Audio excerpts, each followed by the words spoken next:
What's up, people? We're back for another episode of Talking Noise Podcast. A lot has happened. Series has ended in the playoffs. I'm Derrick with my two boys, Harper and Mees. A lot has happened. How y'all been feeling? It's good. I'm doing good. Doing good. Feeling good, man. Nice hot day. A little bit of rain mixed in. Been a nice week. A lot of different series in this NBA playoffs. A lot to talk about today. I'm pretty sure everybody's looking and wanting to know what Mees will say about his Lakers. Wow. And why is this always on me? It's not on you, but you said a lot over the last couple podcasts, so we just want to hear what you got to say today, I didn't say much. We can. Come on, me, stand behind it. Stand behind it. I am. I'm just like, what's So we got some big news, some breaking news that came out today. Nikola Jokic won the MVP for this season. Also, Tom Thibodeau won the Coach of the Year. Julio Jones was traded to the Titans, and what came out today, AJ Brown, he went number 11, so he just put out his number, and Julio will wear number 2 this upcoming season. Obviously, the big blow up in the Boston Celtics franchise, we will hit on that. A lot of stuff to kind of talk about that. Coach K retiring after the upcoming season. You heard the news. What are you feeling about that? That's not my. I wasn't going to give my flowers to Coach K. Those are mine. I seen it. I knew it was coming eventually. I'm not shocked. I'm just happy. I'm glad he did it his own way. And Coach K, he's been here since I was a kid. I'm from Durham, North Carolina, so I remember Coach K coming to my elementary school. That's how I kind of became a Duke fan. Part of the reason, because he was one of the first people that I recognized to that Duke Carolina rivalry. So it's good that he went for this long, and he's one of the greatest, if not the greatest, college basketball coach of all time, in my opinion. You don't have to agree with it. And I unlike some people, I like the hire in John Shire. I like that hire. People say it could be other people, but they got other jobs and they got other things going on. John Shire, they compare him to a young Brad Stevens, who I like. So we're gonna get my boy in. I didn't know, but he's the guy that landed Jason Tatum and Zion Williamson. So we'll see what he can do, and that's kind of what college is about. It's about recruiting, and so I think that's part of the reason why he got hired here, and he'll have Dolan Smith and some other guys. So I'm excited about the new beginnings, and I'm just glad that Coach K did it for this long, and I got to witness his greatness and the things that he accomplished. I'm just happy for that. So shout out to Coach K. Definitely Hall of Fame resume. Legendary coach, meant so much to a program, probably one of the top 5 programs in college basketball. He was everything to that program. So big respects to him, even though it's love-hate rivalry, more hate, being a Carolina fan. But, blessings to him. Hopefully he can go play golf with Roy Williams now and after this season and, do what he do. Prediction. This John Shire guy, he was on the 2010 championship team. The 2009, right? 2009. Okay. I thought y'all was gonna go with Bobby Hurley. I know he's been a little successful. He's got that fire that you kind of want out of your coaches or whatnot. But I'm curious to see what Shire. I feel like they were very quick to pick Shire. Well, I think it was like how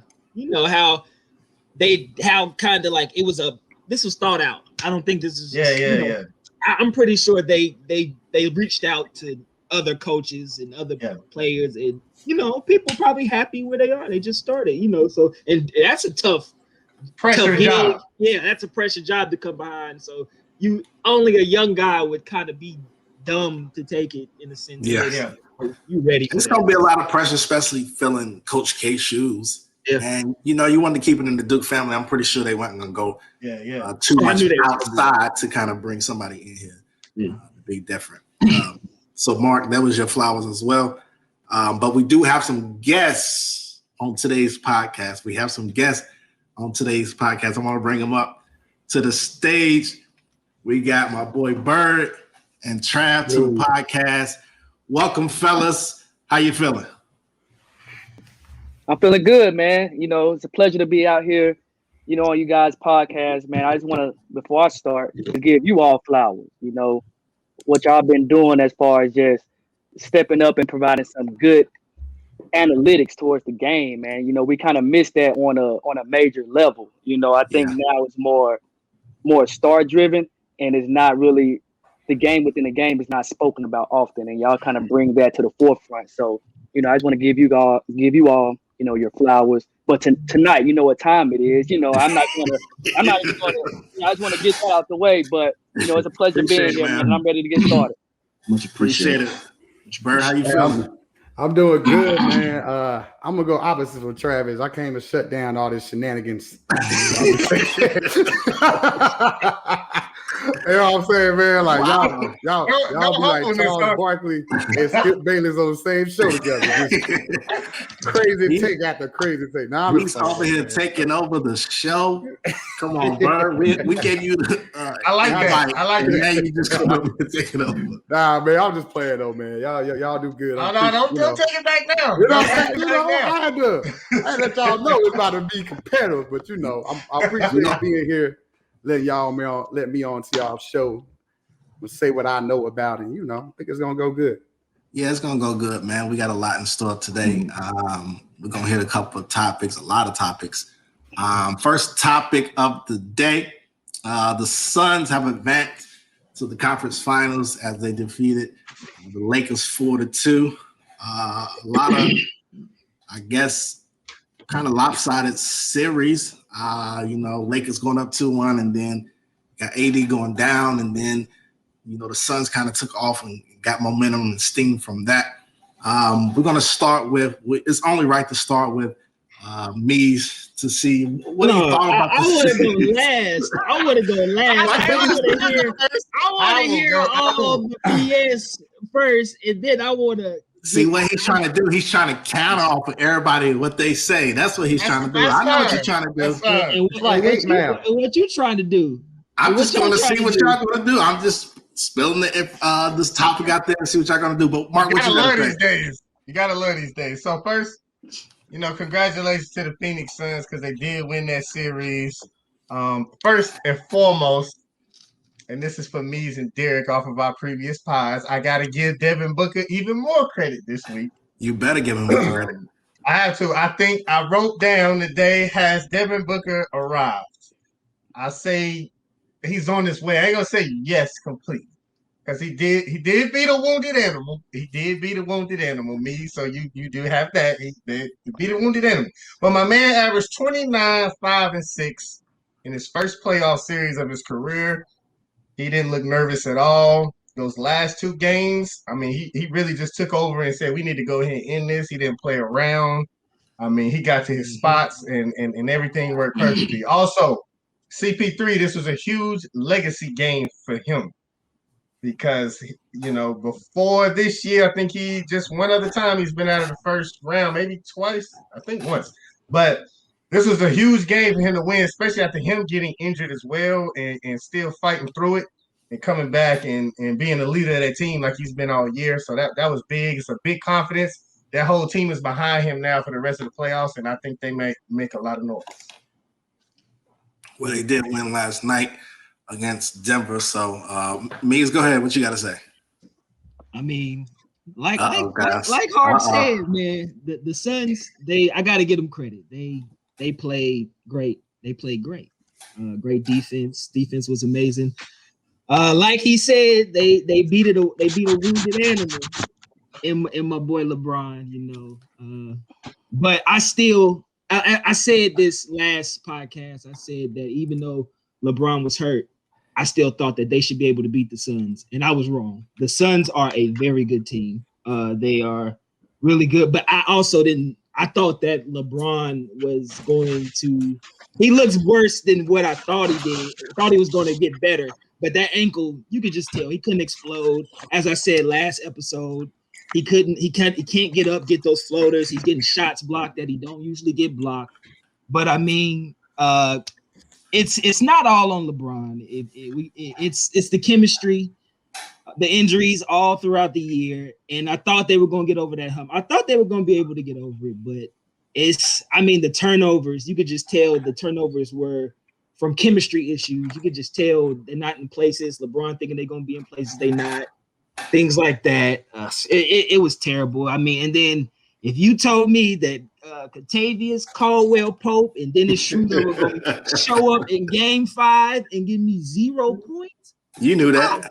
I did not know that. I was expecting KCP to come. Like KCP was one of those guys who gave my trust. After it's hard for me to get your trust from guys as a LeBron guy. It's hard, dog, because these guys won't. And he let me down, but it's all good. You know, it is what it is. Hey, Derrick. Where's the weather? I say game 6. I got my umbrella. Where's the weather? I heard it was a storm coming. Somebody told me it was a storm coming. It is. It's coming next year. Game 6. Coming next year. You got to give Devin Booker credit. He took over the game. He took over. If you look at the numbers by quarter, the Lakers were actually in the game 6. If it wasn't for that first quarter, they lost it 36-14. But they won the second, they won the third quarter. If they would have got to a better start, which they have trouble doing all year, it would have been a closer game. They might have had a chance to win it. But I mean, it is what it is. You lose some, you win some, but it's like you said, Harp. It was a legacy game for CP3. He showed up. I thought we should have won game 1, even though I said it was a fill-out game. When I saw CP3 went down, you did. I thought we should have won that game. Even I should have. And it's all good. We'll be okay next year. Speaking of legacy, it's okay, but this does not hurt LeBron James' legacy because you either thought he was a top 2 player before or after this. No. Okay. Not even talking about him. What does this do to AD's legacy? Oh, well, I don't really. I'm gonna be honest. I don't have nothing. You can't control injuries. It's not like AD. It's not like he didn't show up. He got injured. You can't control that. I mean, you just game 1. I mean, game 1. His legacy. I don't know. Is that part of his legacy? Right. His legacy is going to be injuries, but I mean that's a lot of players. It'll be if he can overcome it. I would have to revisit this question in a couple years to see how he overcomes. No, next year. Next year you got to revisit. Not a couple years. That's what I mean. Well, next year. Yeah. Let's see what they do next year. I mean, the Suns were a healthier team, even though CP3 had a little injury, but most of their guys were healthy. And they were the better team, just flat out that. I mean, Booker killed in the last couple of games. He killed. He came out scoring 22 in the first quarter. He had 8 threes in that game. And then late in that game, CP3 really closed it, taking over that game in that stretch in the fourth quarter. Lakers, they fought hard. I'm going to give them that. They fought hard. And in the third quarter, they made it a 10-point game. They was down 29. I mean, that ain't fighting. They was fighting. That last game, smoking mirrors. They can't make no shots. They couldn't make no shots.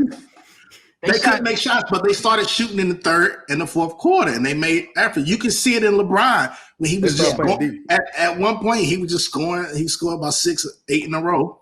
He was just gassed, man, and he couldn't do it. And I mean, he had broad shoulders. That's what he told me. He had broad shoulders, but obviously, he didn't put the team on this back and do it. So, congratulations to the Suns. I mean, this is the first playoff series win, I think, since 2010. So, congrats to them. But this is another series. LeBron was up 2-1, and he loses again. But we're not going to say nothing about that. Let me say this. I find it it's funny to me that the 2 teams that were in the finals last year, got put out early due to, their seasons were rough. It was the shortest off season, 71 days from when they last played their last game to the regular season. But that 7 year means I want to talk about that too. And then I'll say how much of a factor was that? This year was the most injuries, the most soft tissue injuries ever. You bringing up injuries now? Hold on, don't bring up injuries now. When you said the storm was coming, hold on. Can I? I want to play something real quick. Let me play something real quick. Can I play something real quick? I want to play something real quick. Y'all do this talking when the storms come. Can I play something real quick? I'm gonna play a soundbite. He trying to be defensive now. I'm gonna play this. How me and talking. Here we go. Just wait on it, man. It's playoff time. Y'all gonna get to see Bron come alive. AD will have to carry this team this year. He will have to be the leader of the Lakers and get them to the next level and move. He hasn't done that in his career. And so this is going to be a test for the Lakers to see what they can do to get past good teams and good built teams that have been playing good together all season. It's not as easy as you think it's going to be, Harper and me. So I'm trying to tell you. I just said, like, I'm trying to figure out, didn't I just say he didn't do what I thought he was going to do? He looked more hurt than what I thought he was. Did he look hurt or old? So let me ask you this. People like to say that, but can I ask you this? He was before the injury. Nobody was saying he looked old. He was top 3 in the MVP votes and top 5 in Defensive Player of the Year voting at the time before a grown 240-pound man dove into his legs. So don't give me it's clearly the injury. We'll be able to tell over time if it's by next year. So next year we'll see. Running out of time, It's just like running out of time for what? He just playing ball. He running out of time. He just had his Hold on. 8 years in the league. Let me say this. This is 7 to 8 years in the league. Who, LeBron? No, AD. Oh, AD. I thought you was talking about LeBron. I'm talking about LeBron. Oh, I'm talking about LeBron. So I want to say, does LeBron this playoff run? This looked real familiar to the first year he was with LA, and he got hurt. And y'all was in 4th place, and then I think y'all finished in 13th. right. It looked real familiar. Like, to me, it's no question he is still very effective, still very good player, top tier player. But he needs now, and we joke about this all the time, but the amount of help. I relate this to the Tom Brady thing, and Derrick gonna get on me about this. Tom Brady is still a great player, but you gotta put so much around him now. Is it worth it? Like, at this point, you can't build an offense around LeBron. I think them days is over. LeBron now has got to be your secondary guy. He can probably be your playmaker, initiator, but like beyond that, like at the end of the game, he is not going to be the guy that gets you the 10 points in the 4th quarter consistently. Now, he may do it once or twice again.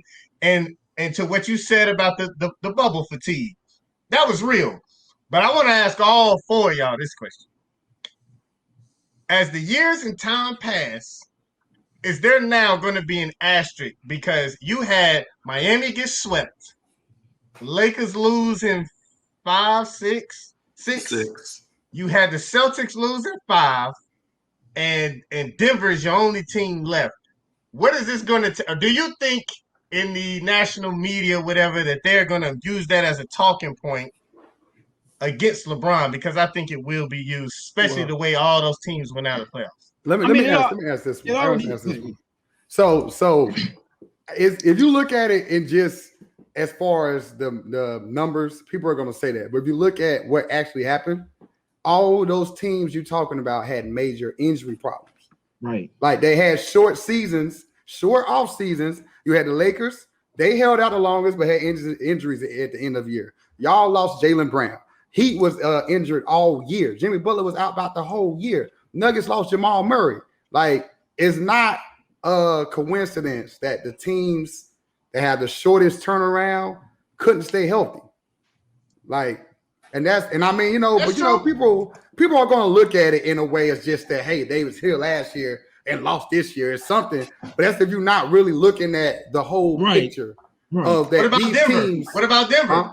Well, What about Denver, They got the MVP of the league, and their leading scorer is out for the season, and they in the second round look, Denver has the youngest, most durable star out of those teams, right? But that, exactly, like your best player has Jokic ever been hurt? 72 games. How old is Jokic? He's 25, 26. 26. Okay. Well, he's not as young as Jaylen Brown, but how about this? He's about 2 years older than Anthony Davis. But he's in the best shape of his life. We already know AD is Mr. Glass. Don't you fellas. anybody. What you gotta say? Let's get Trav in here. What you gotta say, Trav? Yeah. Like, are we done with the excuses? A whole bunch of excuses. I'm sitting here like this. I'm just waiting. That's all I'm hearing. That's all I'm hearing right now. Get the violin now. Look.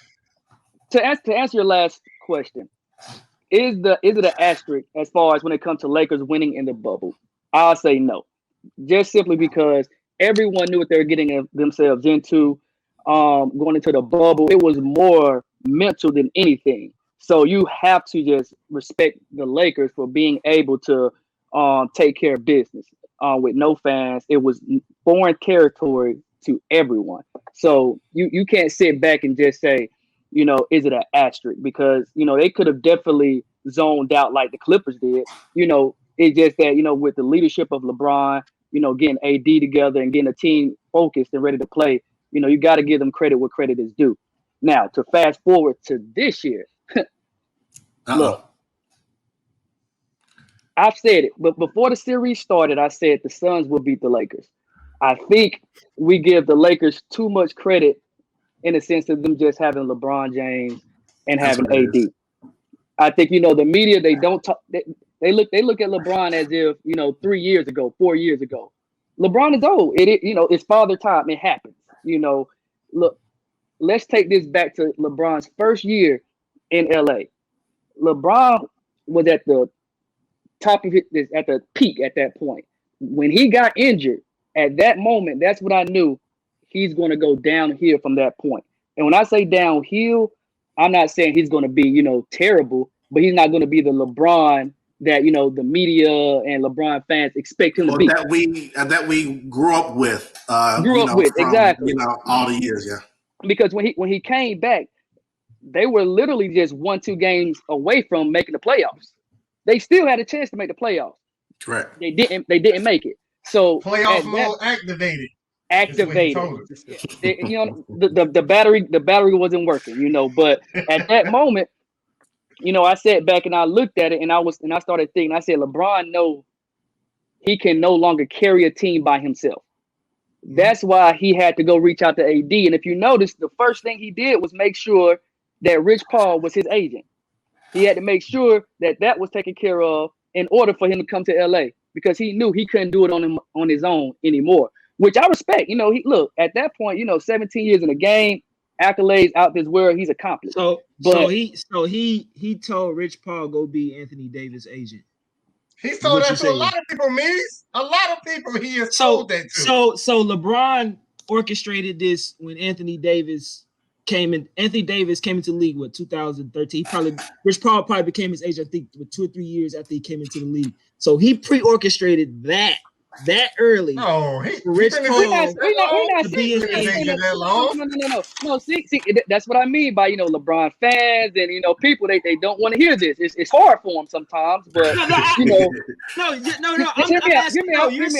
I'm just asking. So you're saying that he told Rich Paul to go be Anthony Davis' agent? You do know that LeBron James owns that agency, right? I'm asking. Stop asking me questions and answer my question. I'm answering for you. Yes or no? Yes or no? No. It's more complete. Okay. It's more clear. That's all you have to say. Moving forward, when at that point, LeBron just knew simply he couldn't carry a team by himself anymore, which I understand. I respect. He's done his due diligence. You know what I'm saying? He basically, his legacy to me is stamped. So he doesn't have anything to worry about. I just feel that, coming into this year, it was evident that AD was the number one option. Like, yes, LeBron is the face, but as far as on the basketball court, it was AD's team. Nobody didn't want to say it, but it is what it is. And when it came down to the Suns series, as Derek stated earlier, you know, you up 2-1. You know, LeBron's playing pretty good. AD is playing pretty good. And then the real injury came when, like I say, game 4, he's out. He's done for. At that point, the score was 54-50 going into halftime. At that moment, if LeBron James knew that he could carry a team, like, he would have done it at that moment.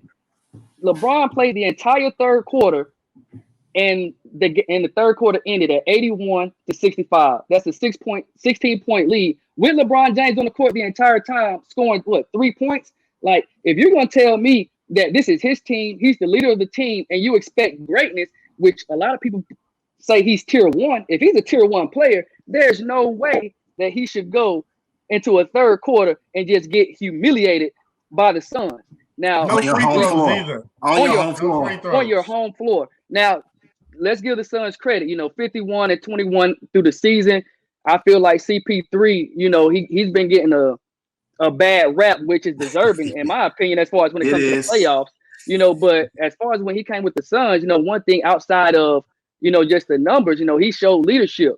You know, as far as Payne, when you look at Payne, he out there looking like he should have been the sixth man, got the sixth man award playing against the Lakers. You know what I'm saying? Like, or some would say the MVP. Or the MVP. But, you know, I just look at that as just the Suns, obviously, you know, was a better team. You know, the Lakers, they barely made the playoffs. They was in a play-in. They came in as a 7th seed. Outside of, you could say, LeBron and AD, like, who did they really have who could compete with a young Suns team? So, like, Trav, they moved. So, to that point you just made right there, one thing I wrote down today, beyond LeBron and AD, because that's your horses, I feel like they really missed Dwight Howard and JaVale McGee. And me, absolutely, and our group chat, we talked about this a lot. I didn't understand why they moved away from both of them. I can understand one, but you moved away from both of them, and they were very important. Yeah, because LeBron at this stage of his career, he still is a master in the pick and roll, pick and pop game. Like, he knows what to do more than many players I have ever seen. And you had 2 more options, and then you had AD insurance, which I don't understand. Like, you knew you were going to need it. The only reason it didn't become a factor last year because they had a 4-month break. And that's the first time I've ever seen AD that healthy. For that run, I just don't feel like they fumbled with that. And then you pick up Drummond in the middle of the season instead of getting him or somebody like that at the beginning of the season with a full, not a full off season, but at least you would get the tires spinning a lot earlier. I actually take that a step further, and I feel that the one thing that, and I may be a minority when it comes to this, but I feel like the Lakers did not use Kuzma the way that they should have used him. If you look at the way Kuzma started off in the league, what Kuzma did in the bubble, he's a big shot. No, I never liked Kuzma. I never liked Kuzma. Kuzma should be playing in New Orleans right now, to be honest. When AD went down, look, when AD went down, Mees, I'm asking you a question. Mees, this is for you, Mees. When AD went down, and you had game 5 and game 6, 2 blowouts, by the way.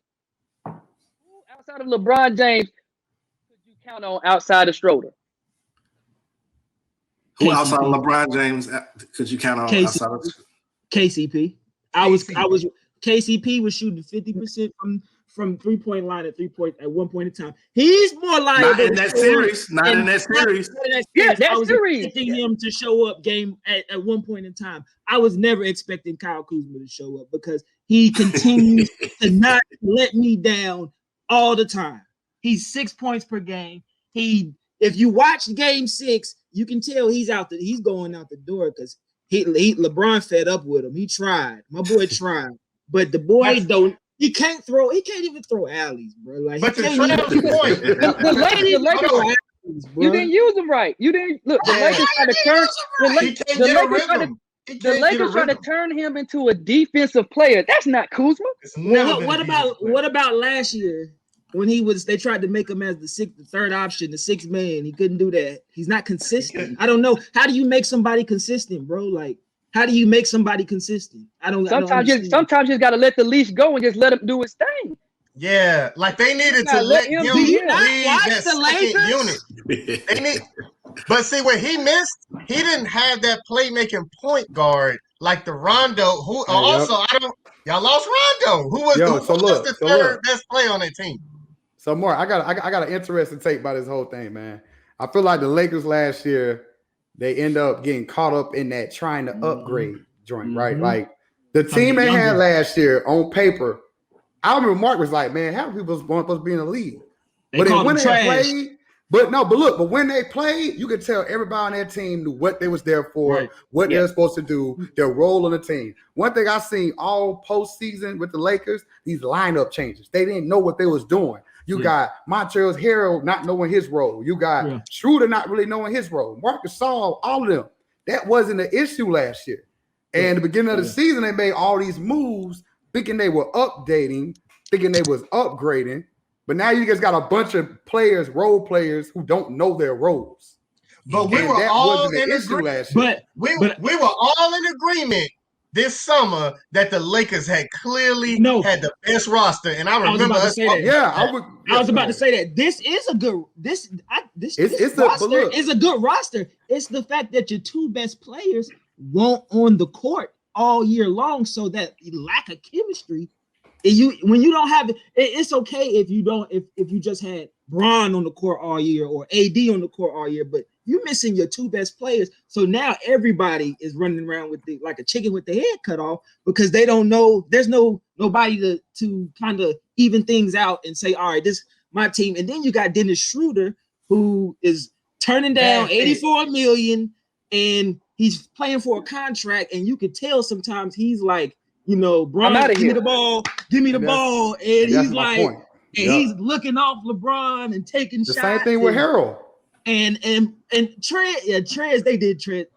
I preached about Vogel, and I talk about his defensive greatness and but he blew it with me with the rotations, and I just didn't. Jimmy, how much of this is on Frank? I'm gonna say some for the fact that it took him the whole series to get his figure it out. Rotation. Well, it was evident that he blew it. I say it's something is on him because it was evident that he blew it with the rotations, because it just at one point in time I'm looking like, who's it? Like, wait, what? Like, where's Montrezl Harrell? Like, what? That's like me watching the Celtics. This was the one series though to which I wish Bron would have kind of changed his game up. Normally everyone has to change their game up for Bron, as far as, Wade, Bosh, Kyrie, K-Love, but this is the one series specifically for who though? Is for Schroeder. When you look at him, when Bron is not on the court, he was taking over. He had 0 points. No. We can talk about that one game all we want. That one game didn't lose the series. Well, talk about game 4. When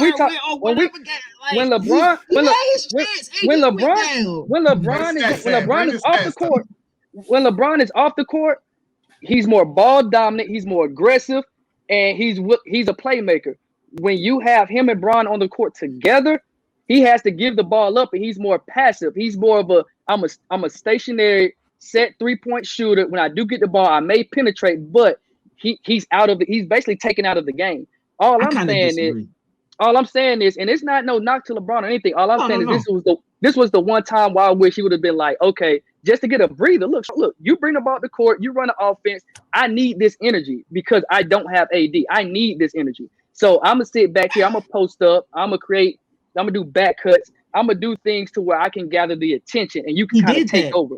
He did that. Like, I'm telling you, like he like how you think him and Kyrie, like he tried to treat him how he did Kyrie Irving. Like he let you eat. Schroeder won't eat, and like he let like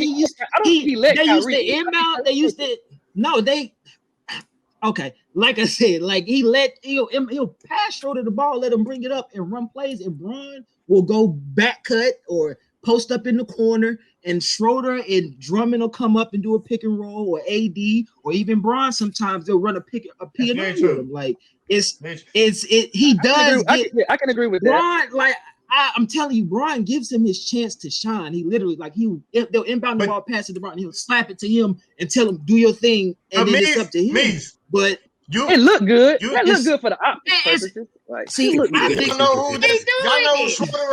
who Schroeder reminded me a lot, and Mees, you made a good point. It made me think about something. The way LeBron treated Schroeder reminded me a lot of how LeBron used to treat Mario Chalmers.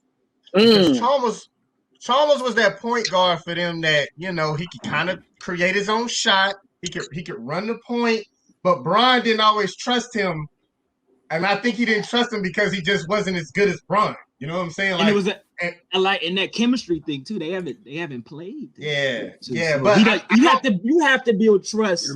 Trust is built with chemistry. You know what I'm saying? And Schroeder, you know, do your thing. Schroeder, like Chalmers, he got a lot of fire. He got a lot of pride, and I don't think that clicked with, like, if their body language with each other, Bron and Schroeder, like, even when they would make good plays, it wasn't. I don't know if y'all noticed it, but it just didn't feel like they clicked. Schroeder, AD boy. No. Yeah, AD is like the connector. Well, I assume that because they play games together all the time on like so like AD's like the connector. He's like the guy that kind of connects a lot of people between Bron. I think this is my assumption between Bron and like a lot of the younger guys, because you know Bron older. He probably don't do too much talking. He probably it's a generation. He can relate, but he can't relate. You know, in a sense. So you know. Well, it's the thing with all great players that that's why a lot of great players are never coaches, because they expect all of y'all to be great like they are. And I feel like the older Bron is getting, with his skills diminishing, he's feeling like, look, man, I need 10 plays from you to pick it up and do what I do. And everybody can't do that the way Bron does. And I think that kind of makes a disconnect.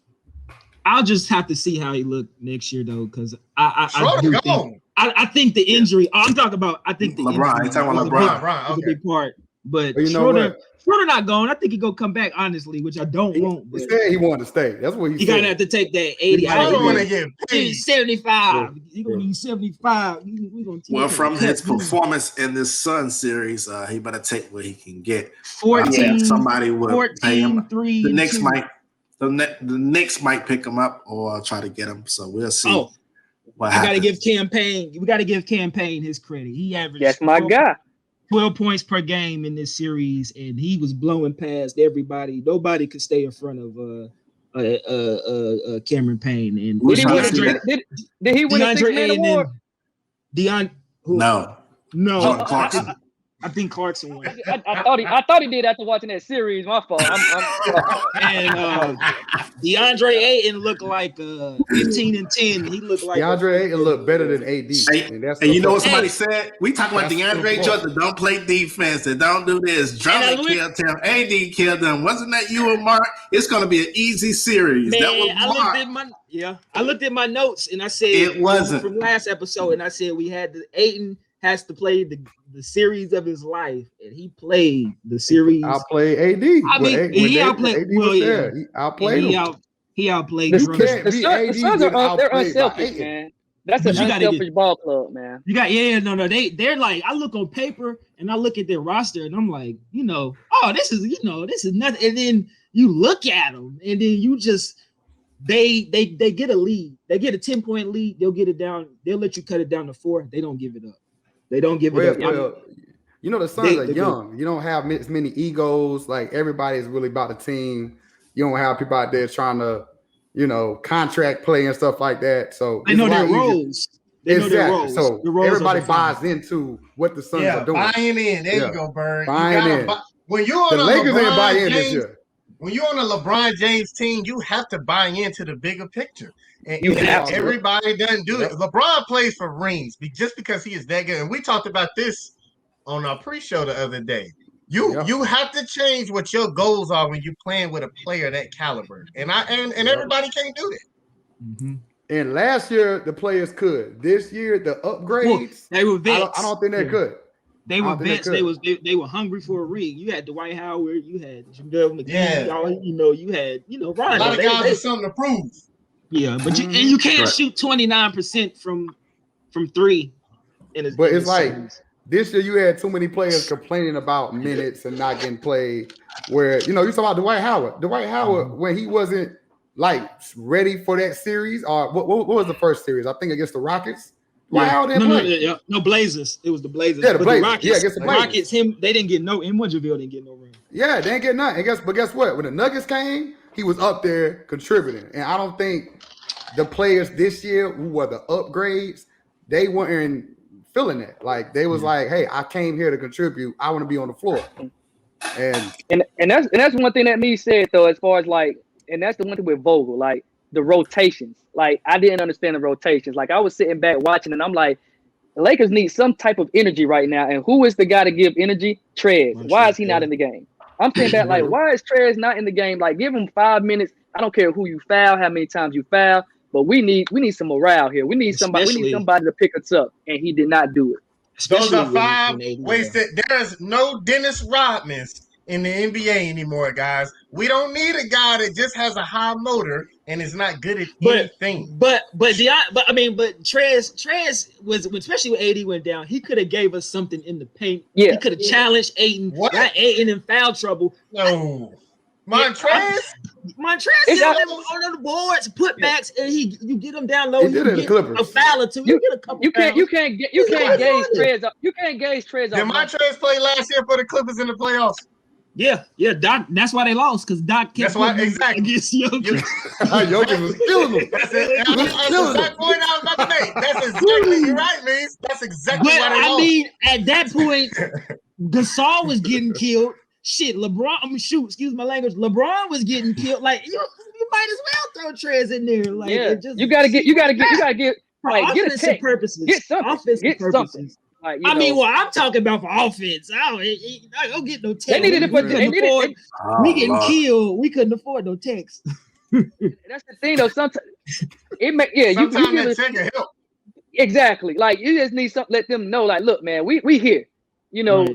Right. Trez, what he do on the court, man, it don't show up in the box score. It just don't. Like what he do, he provide much more, man. He provides much more. That's true. Stupid.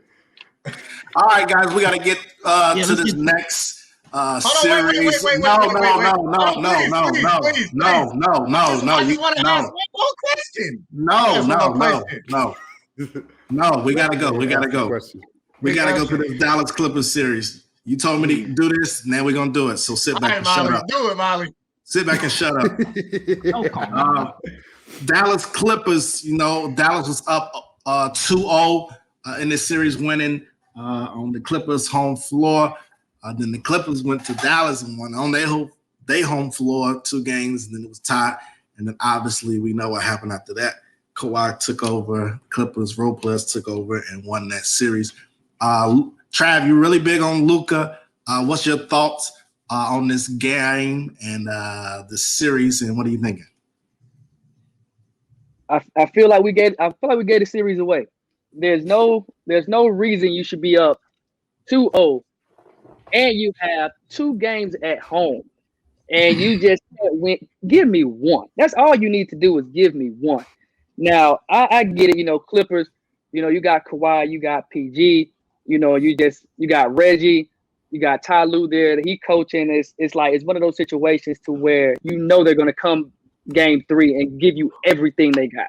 Like, and I feel like game 3 was really that turning point to where Rick Carlisle had Luka scorching them boys. Like he's killing. There's no way you should be up 20 points and you decide to take him out the game. Like I sat there and I watched it and I'm like, it's 4 minutes. It's like you take them out and then within 4 minutes, they come back. When they came back, you literally gave Paul George, you gave Kawhi the chance to just get hot and they never looked back from that point. Like literally, I feel like that was probably the one takeaway that I think Dallas and really Rick Carlisle probably regret that entire series. As far as Luka, I think Luka is really nothing you can really say negative outside of it was game 4. Game 4, 19 points. He was literally just a no-show that game. You could sit back and talk about the injury, but I feel like if you're on the court, you're on the court. You got to play. I feel like that was one of those games to where we needed Porzingis to step up, and Lord have mercy. I don't the unicorn, like they must, I don't know why they call him a unicorn, man. It's like because he's just 7'3" and just the softest player ever, like it seemed like at that size, man. It's like you gotta get in the paint, you have to be able to back down. I think for your size. Play your position. You know, the Clippers, they got Morris on you. You know, they just putting anybody on you at this point because you just don't know. You don't want the ball. You're passive the entire series. And really, look, man, Kawhi, you got to give that man his flowers, man. It's like he was consistent. He was consistent, but Game 6 and Game 7, when you talk about 45 points of 18 or 25 shooting, and then you also guarded Luka probably majority of the time, most you did that entire series, and you still put up those numbers. That's probably one of the best playoff performances I've seen in a long time.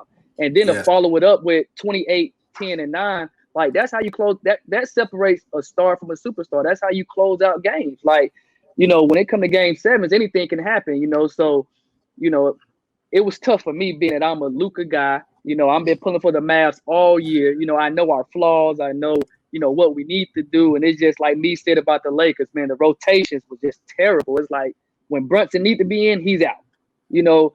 And Richardson, Lord, I don't know what to say about Richardson. We could have kept him in Philly, like, because man, he didn't give us anything all year.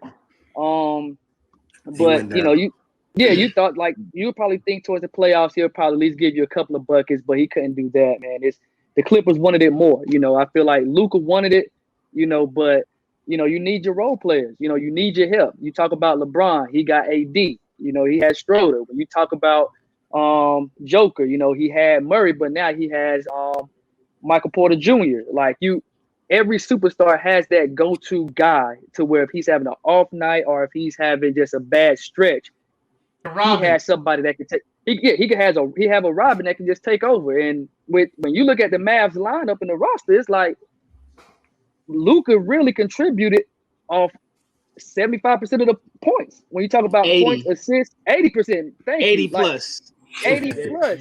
Yeah, and maybe more. And that was Game 5. Game 5, he's in elite company. Boy, I tell you. Yeah, man. When you look at what was that stat in Game 5 where it was like he assisted a score? Yo, I remember he scored it was like 22 field goals. He's 31 to 35. 31 to 37 insane. field goals.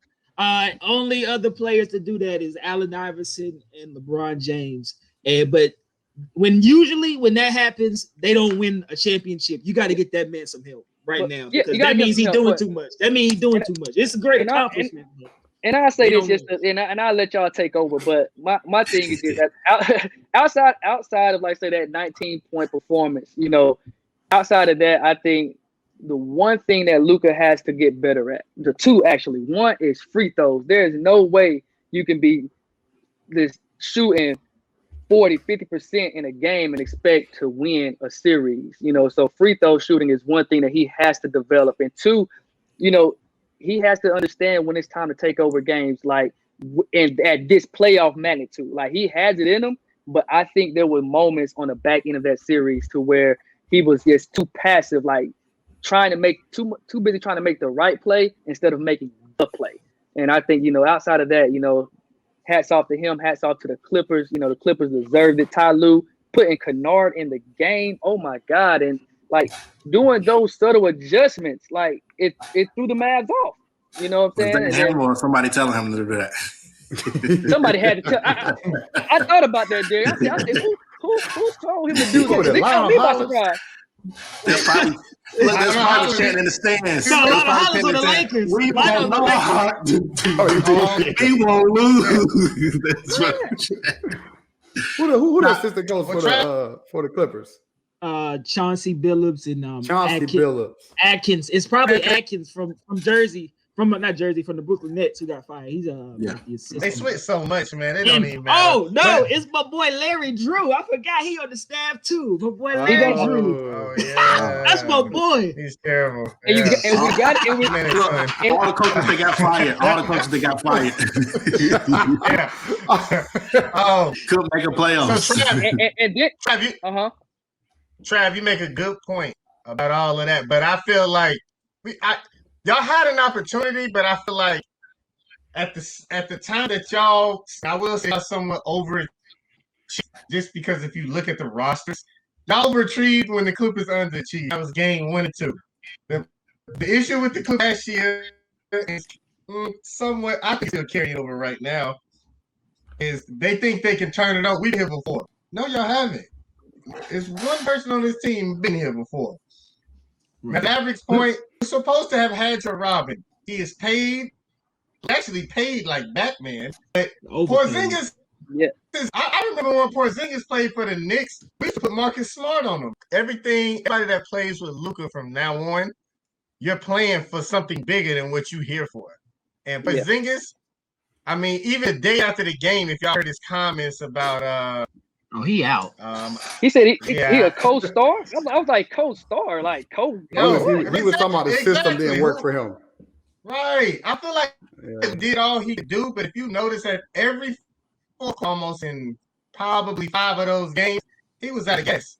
I mean, he was out of gas. If you notice, he was going nuts in the first half of almost every game, and I think he understood. I got to put points up right now because I'm on this entire game. And it's gonna get harder. It just couldn't hold on at the end of the game. You know, and like you said, Harp, like you said, we overachieved. I admit that we definitely overachieved. Like, and that's the main, and that's the main reason why I believe that when you're up 2-0 and you got the Clippers, basically they're ready to quit. When you're up 2-0, there's no way you take Luka out the game up 20. You're supposed to end it there. You're supposed to end it there, you know, and I feel like Rick Carlisle, man. I feel like he dropped the ball. You say what now? Was he that tired? I feel like this. The way he was playing, he wasn't playing like he was tired. And if you're up 20, there's no way that they would have made a comeback within 4 minutes if Luka would have finished the quarter. This is the playoff. You can't do regular season rotations. You got to be like, look, Luka, we need you to finish the quarter. I'll let you sit the first 3-4 minutes of the second. You're gonna get you're gonna get a couple of minutes, you know, and if we can maintain this lead, you're gonna get even another minute, you know, but I need you to finish this quarter strong.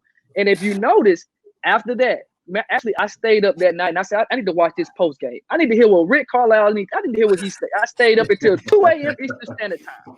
And he said, they asked him and he said, well, I didn't watch anything but he said, I only watched a few minutes of that game. I didn't watch anything else yet. So you know that's the few minutes that he watched, because after that, Luka played the entire first quarter, just about every other game after that. You know, but you know, he dropped the ball right there. And when you haven't won a series in over a decade, that's not a moment to where you need to drop a ball, you know. But you know, he looks like he's gonna be the coach next year. You know, hopefully we could figure something out with Ports. You know, like you said, with that money, I don't know who's really gonna take him. We had a chance with Golden State earlier in the year, but you know how that for y'all. Here's a stat for y'all. The Dallas. Tell me the last series the Dallas Mavericks won. The Heat. I was about to say the Heat when they won with Dirk. To win the championship 10 years ago was the last time, and they have the same coach and general since then. Well, Mark Cuban's a loyal guy. He's a loyal guy. Yeah. Mark Cuban. To a fault. And they living off that ring, man. He paid one ring. He paid your boy on the bench. What's the little guard? The JJ. JJ. He paid him for nothing. That's a lower team. I said, I got free 2 million. I didn't know he was still in the league. Devin Harris was on that team probably 4 years longer than he was supposed to be. Yeah, they hold on to players. I mean, me personally, I have nothing I can say bad about Luka. He played great, 35, 10, 49% from the field, 40% from three. He made plays when he needed to. I don't know what else you can ask from one man on a team. Yeah. He needed somebody else to step up, and he had those guys. They just didn't step up. In game 7 and game 6 and 7, they didn't step up, and it is what it is. He's young, and I think that you got to treat him like you do LeBron. You got to either go get him some help now. Don't get him no average to below average. Get him somebody above average to come team up with him. It's gonna be hard, Mies. It's gonna be hard because KP's contract is ridiculous. crazy. You gotta do something because this guy can literally. I see Luka Doncic. He could be like 3-4 straight finals if he has the right guy with him. You know, if he plays. I'm not saying he's going to win every finals, but he can, or guys. But it's not. He's. I mean, I love watching him play. But I mean, Luka's magic just ran out. I had to say that. It's a good. Yeah, the last 2 games. Luka magic ran out. Couldn't do no more tricks on America's Got Talent. Sorry. But I mean, hats off to Kawhi too. My bad, MPG. They played lights out. And so, yeah, last 2 games, Kawhi was just the superstar player. And so we know in big moments like this, this is when superstars shine, you know, and he took over that game in game 6, and we saw it in his eyes. I mean, really the first time in this series that he showed emotion. I don't know the last time he showed emotion, really getting into it in game 7.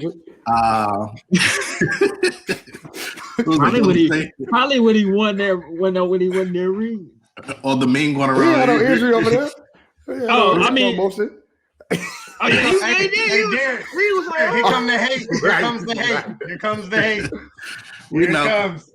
But he was sensational, man. And PG, you know, he didn't shoot so well from the field. He gave you other things like 10 rebounds in I think game 6, and then like 9 assists in game 7. So he showed up. A lot of people say, "Oh, he's missing. He's doing it," but he averaged 23, I think 9 and 5 in that series. So you know that's a solid number 2 numbers. The Clippers, others in the last couple games, they were just better than the Mavs others. As you know, Shaq uses Morris hit 7 threes in that game 7. You know, tying Steph Curry threes in the game 7. Then you got, you know, Luke Kennard, as Trav mentioned, coming in and giving a spark off the bench. And then Reggie Jackson, which is sensational too. You know, hitting big shots. You know, I think Luka got it to 7 when he hit that shot over Kawhi, and then that's when Reggie came back and hit that shot in the end. So we know what Luka can do. We see him. Like we said before, he's just box office, and he's just been doing this so long. And the big moments, that's what he lived for. He came out and put that team on his back. You really can't say nothing bad about his performance, but you know, some people might want to hit on like, oh, in the 4th quarter he didn't, you know, put the team and do all this. You can hit on that, but that's not his game though. That's not his game. That's what I'm saying. Sometimes just free throws. Free throws the only thing I had issues with. That's it. Definitely. I mean, I think he'll work on that, and he knows that. But I think the biggest flaw in his game, he'll be all right. Yeah, and I think for him, even though he didn't do so much in the point column in the 4th, it's just breaking down the defense, making the right play, getting people involved. But you got to make shots for you to, you know, compete, and that's why the Clippers others outplayed the Mavs others in the last couple of games. But you know, if you get us some help, you get some people in there around him that's, you know, got that killer in Luka, because Luka has that killer, and you know you can do something with this team. I feel Porzingis will be gone, but it's just a matter of how many teams and pieces that you can put to actually take that contract, because it's going to take some work. We need 3. We need a 3-team trade. Travis, now you're a Luka fan. I found something on Twitter the other day. I want to hear what y'all think. I think the Mavericks are stuck with this team. One, because of what Derrick just mentioned with KP. It's going to be tough to move him without giving up something else. And then also, you know how they do the rookie scale extensions or whatever? So I heard Luka's going to be in a position that no other player has ever been in because of how well he has played under his rookie contract. They're saying his rookie extension may be a max, like a super max rookie extension. Like it may be $200 million is what I've been hearing. I don't know how true this is, but they're saying that, you know how you make an all NBA team and all of that stuff. Well, since he has already done all of that, they say he may be in line for an extension that's way bigger than what most guys get. And that's going to hamper them even more, because you were hoping that was another 4 years from now. and that may be happening next season. Honestly, I don't think it's going to be as difficult as we think to get KP off the books. Because you think about it, this is why I say this. I'm saying this simply because earlier this year, we literally had a deal done with Golden State. But, Porzingis went back crying, complaining how, he was unhappy. I'll say that. He was unsatisfied. And we decided not to pull the trigger. I'm not saying we can get a star caliber player for him, but we don't need that. I think we just need to get him to a team who has enough cap space and just get us just a role player, and we can kind of go from there in free agency. I think that's the route we need to take. We need to go that route of just being able to clear the books, get whoever in return, and then try to go into free agency and try to bring in some pieces from there. I don't think we need to try to. The Knicks got cap space. It'll be easier in the summer. It'll be easier. It'll be easier in the summer to move them. Nah, you better go to Thunder. It'll be easier in the summer to move them because I heard the Mavs was calling everybody dirty. Like, hey, we got Porzingis. Oh, yeah, we got Porzingis over here. Y'all, what y'all got? Like, just give me your best offer. So y'all probably like they say that with Kyle Kuzma because they said they were shocked in Kyle Kuzma too. So they'll say they'll have better chance over the summer and getting like with players like that. You have more time to kind of talk instead of that. That month before trade deadline when people. And like I said, it seemed like he wanted to leave anyway. So I think it would be a mutual agreement. Be like a Drummond situation, and like, look, let's go ahead and figure this buyout, and go from there. KP did a lot of money to buy farewell. Yeah, KP it is a lot of money. It's a lot. KP did a farewell on his Instagram. I knew he had. I think he's gonna play. I think he may be working towards playing himself out of the NBA because now with the crazy contract and with how we'll call it what it is. He plays really soft. Like he plays like a shooting guard, but he's 7'4". Like he was supposed to be like a KD type player, but he ain't no KD. Kevin Garnett, KD, Anthony Davis, even. He's far from KD. Anthony Davis. He was supposed to be like an Anthony Davis. Yeah, he's like a Brook Lopez, but not as good as Brook Lopez to me. He ain't even a Brook. Brook will bang. Yeah, you're right. Brook will bang. Not even old Brook. You know what's crazy? Old Brook. What you got to say? In that series, they was throwing the ball inside to Bogdanovic instead of KP. Yeah, and I was like, "That exactly, KP, you 2 inches shorter than him." Right. You know what I'm saying? Like, why they throwing it into you? Like that. When I was seeing that, they would just keep going inside to Bogdanovic. He was getting fouled or scored every time, and KP out there standing on the by the 3-point line, just watching.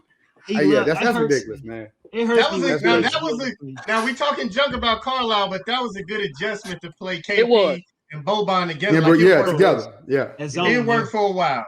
The zone was amazing. The zone. I think we should have stayed. I think we should have stayed in the zone. I feel like game 6 towards the end, fourth quarter, and we went away from that zone, and there was no way we could stop PG going to the paint in that man-to-man. Like when we was playing man, he was going straight to the rack every play. Like. That should be the number one focus in the offseason. It's not another co-star. You got to get a defender out there. They have no defenders on that team. Nobody on that team plays defense. They had to play a zone. Richardson was supposed to be one of those guys. Yeah, he was. Richardson. Yeah. That's Finney Smith. He's a good defensive. He's a good defensive player for us. I like him defensively. It's just offensively, he doesn't bring much to the table. Playmaking. 2 to 3. If he give me 2 or 3 threes, I'm happy. You know what I mean? But we need some ball. We need ball handlers. We literally only have Luka and Brunson, and Brunson gets limited minutes. He's going to give you 12 to 15 minutes a game. Like outside of that, guy. Yeah, outside of that, Timmy, outside of 3 dribbles, you don't know what you're getting from him. You know what I mean? So we need like you say, we need a defensive specialist. And we need another ball handler because when they blitz Luka, we don't need Kimba. Oh no, we don't want Kimba. You need another score. I know, right? I mean, he would take some pressure off of Luka. We'll like Jaylen Brown. We'll definitely look into him now. For Luka? Nah, we can't give you that. No, we give you Ports and Timmy. Look, Ports and Timmy. You can have Ports and Timmy. Bird said he was going to plug his laptop. Hurry up back, Bird. We got some more stuff to talk about. Let's get into Trae Young killing the Me's Knicks because he said that they was going to play some kind of defense, and they're going to have a plan. As what's wrong with these? They let me down. They was gonna, Tom will have a plan for him, and you kind of gotta hide Trae Young and all this other stuff. But Trae Young hushes Knicks fans, Hawks advance to the semifinals. I told y'all before we talked about the predictions for this scoring. They got scores on that team, and they wasn't missing. And when they went home, it was just like. They were just shooting lights out. And then you got the most improved player was like the most declined player in Julius Randle because he really didn't have a good series. Mees, your Knicks kind of messed up and lost this series. They really didn't compete. They won a game, but Trae Young I think it was game 2. Trae Young kind of brought them back from 10. I know Trav was real big about Trae Young in that game 2, talking about he should have shot more and did more. But Mees, what was your take on this series? Clearly the Knicks was all bark, no bite. They came in. I said that they were going to be tougher. They were going to win because they were tougher and they played defense. And the Hawks, they didn't go for it. Like the Hawks were tougher. They played great. Trae Young, 29, 9, and 2, and basically 10 assists in this series. And it came down to Nate McMillan drawing up the best game plan, or the easiest but the best game plan in the world against Julius Randle, where they basically just doubled him and got the ball out of his hands and made him go right. And they just exposed series, made him go. They made him go right. Had the help to the right, so every time he's driving right into the help, and that just showed me that Julius Randle needs to go home and work on his transition game. Not transition, because when he was in transition, he was scoring, but half court offense, Julius Randle sucks in the half court. 18, 11, and 4, and he was 24, 10, and 6 in the regular season, and that's what he gave us in that series. Derrick Rose stepped up, but it just wasn't enough. They had nobody that could guard Trae Young, and they had nobody that could go at Trae Young. Right. And so my thing was, in order to counter what Trae Young was doing, you had to go at him. You had to get him in foul trouble. You got to do something.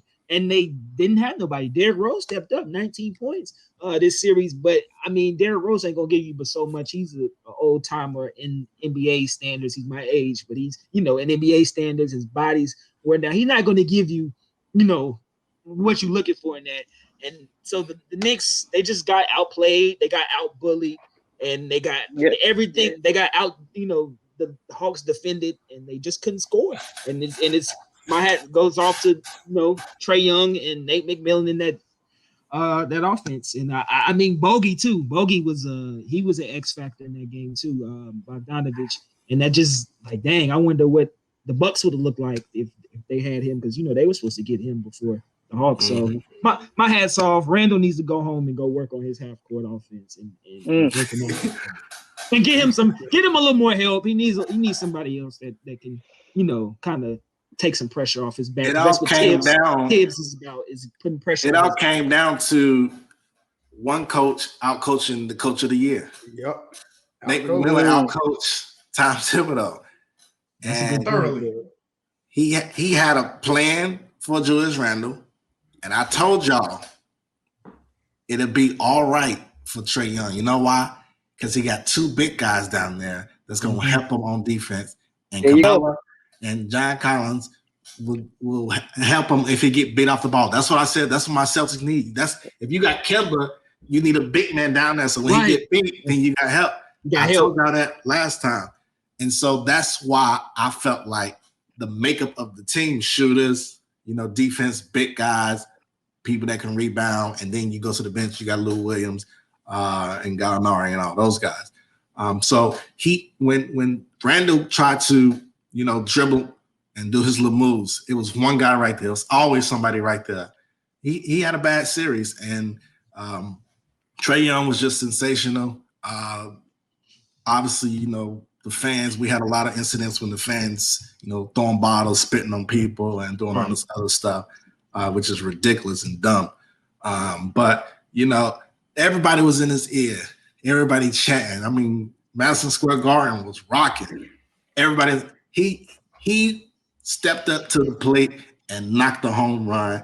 And when people start, chatting at him and had all these chants, he silenced the crowd with his play. And he played big in Madison Square Garden, and he went home, and he was the best player on the floor for the Atlantic Hawks. So big ups to him. Julius Randle, a stack for y'all, since Mark, you want to give all these stacks out. He was 28 for 94 in this series. 29%.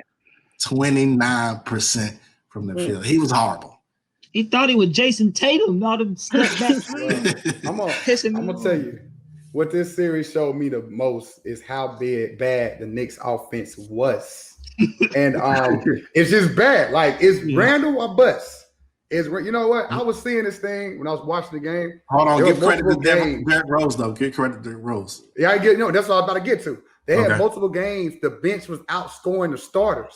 Mm-hmm. The bench was outscoring the starters in multiple games. And it just, Mark, I was a Derrick Rose Bulls fan, right? And I started to realize this team is very reminiscent of that team. They're really good on defense, but they have like a one-prone attack on offense.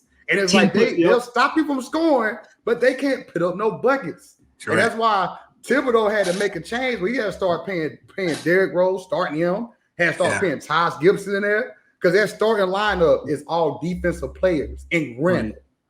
And so when you guard in there, they're just like, hey, take Randall out. That's all they gotta do. Yeah. To your point, Bird, and to your point, the people that was making plays was the bench. And what you say, they had to put them in the starters to get that kick. And then now when you got the players that really ain't really giving you nothing, RJ Barrett, then you really don't. I give him a pass. I give him a pass this year. He didn't play too bad. He wasn't impactful, but he didn't play too bad. He played with it. His expectations were high for me. Bird, it was a typical Tibbs move. He plays his star heavy minutes, and he puts it all on them on offense, and then we just gonna defend, and it's all on you. Go. And we gonna see what we get, and we live or die with it. And that's what I came to say, Mies. For some reason, Thibodeau loves Derrick Rose. I like Derrick Rose. He's a good player. I like it. But it's just like, for some reason, he just thinks that he is the end all. I remember three teams. Three teams now. I remember the year he went MVP. Yeah, he has taken with him everywhere he's went. I remember the year he went MVP. Like, man, the Heat almost swept him that year. We all thought that Chicago was going to beat Bron in them that season. Right. And I mean, I think they won one game, and it looked bad. Like, Thibodeau has to get off of the defense. Like, me and Mies, that's the point that me and Mies hit on before this series started, that we thought this series would be a defensive series. Well, it would be won by defense from the Knicks, and it would just be a grinded out 75, 80-point games. And I just didn't understand, like, with Randall, all they did was played him to his offhand. So they made it so that he could only put the ball in that one hand, and he was just like you say, he was sidestepping like Jason Tatum, shooting fadeaway jump shots, and I've never seen him do that. Disgusting. Yeah, maybe the lights were too bright for him. Yeah, but I mean, what was the pivot? Like, if you didn't think, like, after game 3, hey, this ain't working. Like, this has not worked. To get one game you won, your two bench guys won that game. It wasn't Randall. Randall was getting frustrated every first quarter. After about 5 minutes, he missed his first 3 or 4 shots. He's pissed. He was pissed in the timeouts, and they just kept giving him the ball. Derrick Rose kind of was like, all right, let me do something. But, I mean, Derrick Rose he's limited on offense, and he's even more with his age and his injuries. So, I mean, he did what But that goes back to what Derrick said earlier, though. Like, I wasn't quite on record because I wasn't on, you guys' podcast. I wasn't talking noise, so I can't say I was on record. So I'm gonna go on record now. The Hawks will beat Philly. I vouch for him. He said that prior. Okay, I got and I have also I have a little update for you, Trav. A little update for you. The the Sixers are up 2 at halftime right now, 57-55 against Atlanta. It was 26-28 to 10 at one point. Sixers. Yeah, it was looking ugly earlier. It was looking ugly earlier. But go ahead.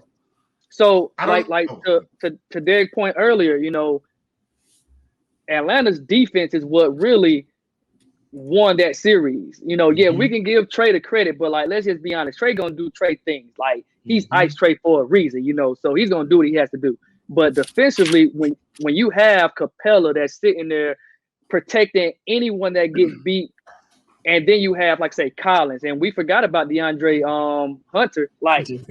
He's that's three defensive players right there that we're going to basically put at. I'm gonna say we, but the Hawks are going to put at Julius Randle. And one thing we knew about Randle when he was with LA, and Julius Randle when he was with the Knicks, he do not like to pass that ball. When he gets the ball and when he feels like he's having a bad night, he's going to force it. I think the Hawks knew he was going.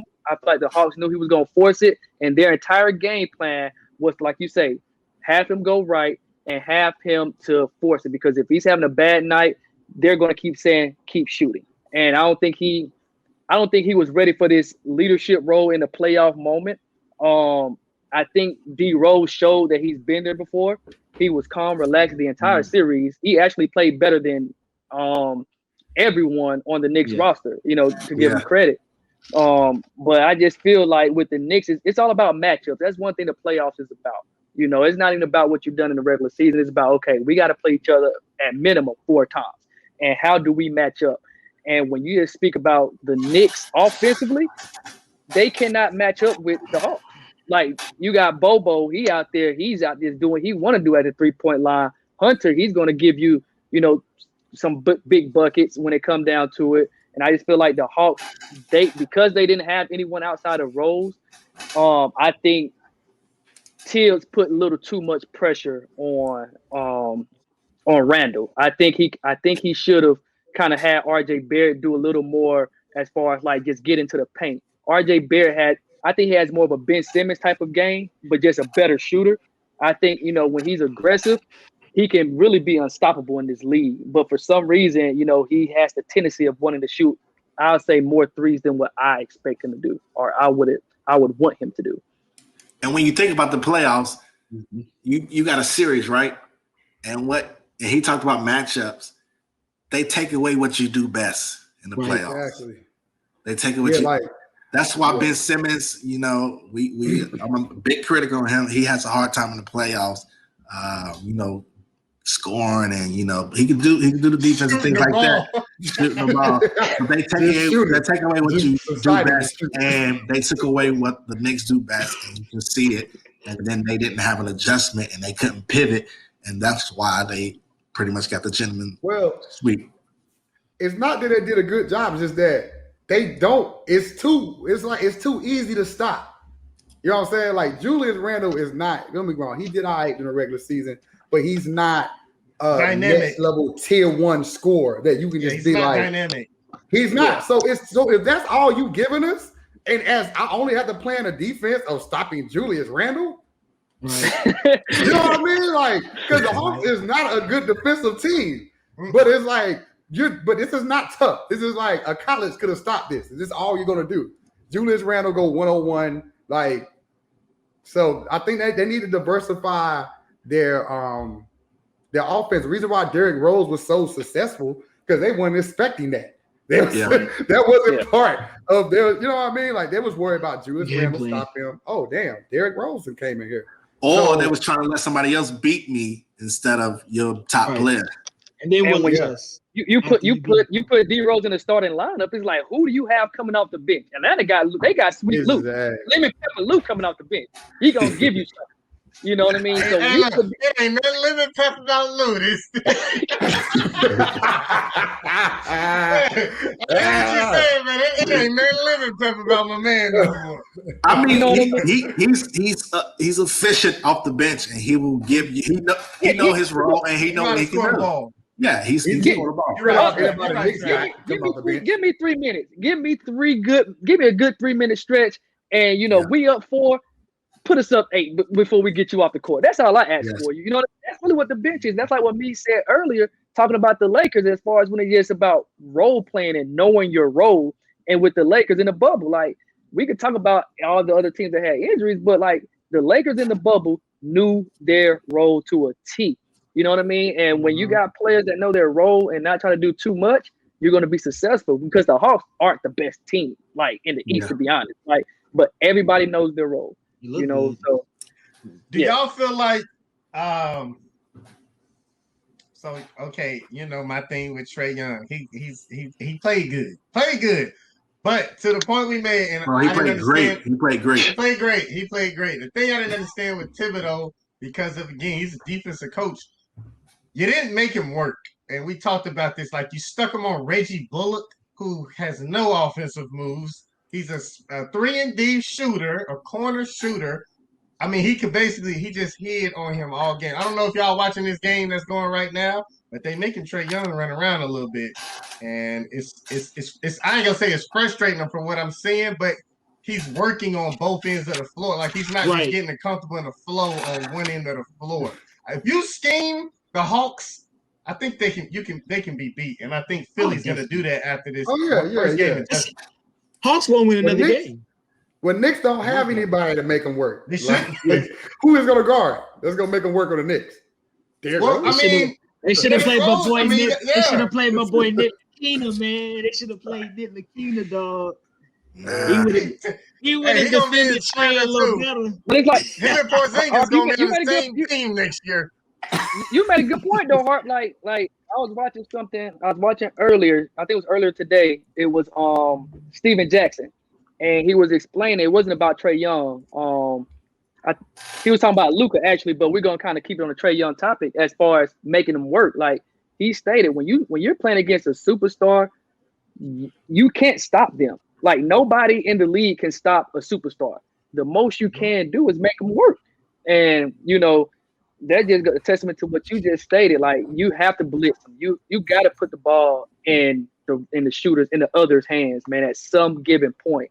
And the Knicks, I think they were just so caught up at being the number 1 defensive team. I think was it number 1 or number 2, Mees? 2. Number 2. Lakers was 1. Lakers won. I think they were so caught up in like being a number 2 team defensively. I think they figured like, look, this is what got us here. We're gonna just keep this rolling. It is what it is, and you know. But yeah, that's definitely on Tibbs. Great season by the Knicks, though, man. I mean, I didn't think they was gonna make the playoffs. To be honest. No, yeah, they were 22 win. They were 22. Vegas had them at 22 wins. But I will say this: Trae Young, he, I like Trae, but Trae exploits the rules a little too much for me. The fouls, like he's foul hunting, and so I would like to see. I mean, Trae Young's still gonna be great, but I think that the league is going to change the rules a little bit on that, like letting players be able to at least body up a little bit more. I'm hearing today because I think this offseason, I think I heard they ain't changing that rule, man. Talk about it because it's ridiculous. You got to bring the hand checking back, man. They got to bring something. It's ridiculous how they protect. That's going to expose a lot of guys. How they protect the offensive player. It's ridiculous. This is the highest scoring. This is the most points scored ever in NBA history this year. And it's just like you can't even touch players no more. Yeah, that's what the fans get it. Skill, it's skill. Yeah, they do want it. It kills the game, and that's why I go back to college. That's what I take to college about the refs. They control the game too much and don't let the talent show on the court, and so it diminishes. Good stars and good, action on the court when you don't see the talent. If you got a star matchup, Duke, Kansas, and you got one of Duke players in foul trouble, You wasting our time. We want to see a Zion on the floor. Why you got two fouls on Zion? You know what I mean? And so they control the game too much and don't let these players play. And then when you go on this side, they in the penalty in 10 minutes. And then you go on this side, then I got to get them in the penalty. So now we got to call. So it's just too much of, the controlling by the refs. And I think they need to find a way to, actually let these guys show their stardom and let them play. Yeah, and that's it's weak. We talked about this on an earlier podcast. Like, that's a good point, Derrick. I think college game does that more because, college is more of a coach's league. And we talked about this, I think, 2 episodes ago. Coaching ain't as important in the NBA as it used to be. And they don't want it to be just for what we're saying now. If I got to go into my bench in the first quarter and I got to really, like how y'all saying, what is these rotations Carlisle's making? What are these rotations Vogel's making? These guys, imagine Tyronn Lue and his 2 star players in foul trouble at halftime. Like, what are the adjustments? How interesting is that going to be? Right. It's going to be 85-point games. They don't want that anymore. I think it'll affect guys like a Steph Curry, which, he's a great player. Why would it affect Steph? Why would it affect Steph Curry? I want to hear this. Because of the hand checking. If you brought hand checking back in the game for Steph and I can literally touch on you to stay with you, he can't get them shots off. So will he not be tier 1 or top 5 with hand checking? You don't think he'll be tier 1 with hand checking? He's still gonna be top 5. Steph Curry, come on. I think the way he moves around the court and just he can move, like Steph get into his spots and just how Kerr puts the offense around him. I'm with you, by the way, Harper. I want to expand on it. Don't do that to Steph Curry. He'll be all right. And if not, he's going to come up across half court and shoot it. Who cares? Well, I'm going to tell you, you know what? One thing I will give props to Steph Curry about, which I like that he does, that I always was.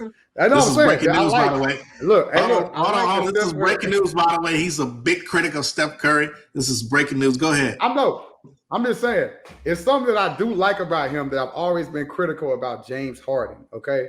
James Harden, if you double team him and stuff, he takes himself out of the game. He goes stand in the corner. He gives the ball. It's not for the Rockets. But Steph Curry, one thing I love about his game is when you start double teaming him and stuff, he's going to run around screens. He's going to cut. He's going to keep moving. And that's the one way I thought the hand checking, I feel like Steph Curry will have to play off the ball more. He'll come more of a set shooter that he still has that part of his game. But I ain't a lot. Somebody like James Harden, who's one-on-one, he uses his power. Look, James Harden fouls you while he goes to the basket. And it's like, you can't do nothing back to him. But somebody like him, it might be like, if you can hit James Harden back, and now he can't, you can kind of take him out of the game a little bit more. But Harden, to me, Harden is more of a playmaker. And I know he's becoming that. He's becoming that. He's always wasn't like that. That was D'Antoni. He's always been that. That's D'Antoni's. That was D'Antoni's scheme, and then he figured out. He was James Harden 30 shots a game at one point, though. I mean, he was doing that. Bird, you said the right thing. Like, look, he just started becoming a playmaker, but think about it. He has KD and Kyrie, man. You have no choice but to become a playmaker. Like, he's a playmaker by default. He led the league on the Rocket. Tell him he's. Oh my God! But hold on. Numbers can be deceiving. Numbers can be deceiving. Same way you get on Westbrook, Mark. A lot of them was bailout assists, man. No, he didn't lead the league in assists with Westbrook. No. This is Dwight Howard era. Oh, this is Dwight Howard era. He led the league. You know he came in second place. He came in second place for MVP 2 times before he won the award. Okay, so what did he do in the playoffs when it's more physical? Because in the playoffs, when they take him out of the game, they start double teaming him. He goes stand in the corner. It's time he said, "Look, he was looking like he be on the corner." Here we go. Don't he have the record? Doesn't he have the record, or he tied the record in turnovers in the game in the playoffs? Yes. When it gets physical. When it gets physical, he can't get those calls. He can't get those calls. I want you to Google who has the most turnovers in NBA history. Don't talk about turnovers. Kobe Bryant. Kobe Bryant. So don't talk about turnovers. Well, sip your water, sip your water. Here it goes. That's all I got to That's a good one. What you do? What you do? How many finals MVPs though? Hey, How many Derrick, finals? But you know what we say to that. Now, when you go like this, they got this right here. Got Shaq name on the front. Oh man, he went Shaq there. name is on the front of them three right He there. went there. That's We Shaq's appreciate name. Look, listen. We appreciated Shaq in 2000, Appreciate 2001, it. 2002. Appreciate it. But 2002, 2003, we knew what time it was. We knew What time was it? it was time for Shaq to get out the door. Oh Lord. Shaq won. Shaq won number 4 the next year. Shaq won number 4 after y'all shit me out of here. I'm still the man. No. He won, I think, 2 years after that. The second year. When they put the team together. When the team got together, they won. To me, Steph Curry, if you put hand checking back in the game. Rolling Stone. Shaq became a Rolling Stone in the league when he left Steph Curry. Man, he was all over the place, man. He didn't have no. Kobe Bryant. He tried to go play with LeBron. He didn't know what to do. He was trying to find somebody to play with, man. But Kobe was missing the playoffs those years. Yeah, but was that more LeBron recruiting him or Shaq wanting to go there? Okay, ain't nobody recruiting no older Shaq. I mean, for real. At that time, Shaq was playing 15 minutes a game. Bro, Shaq was playing 15 minutes a game. Shaq was still an all-star all the way up when until he played with Phoenix. Wade, Shaq was still younger when he was with Wade. He was still Do being an all-star really matter? Because Draymond's an all-star. We're not about to do this. Don't disrespect Draymond Green. We're not about to do this. Don't I love that.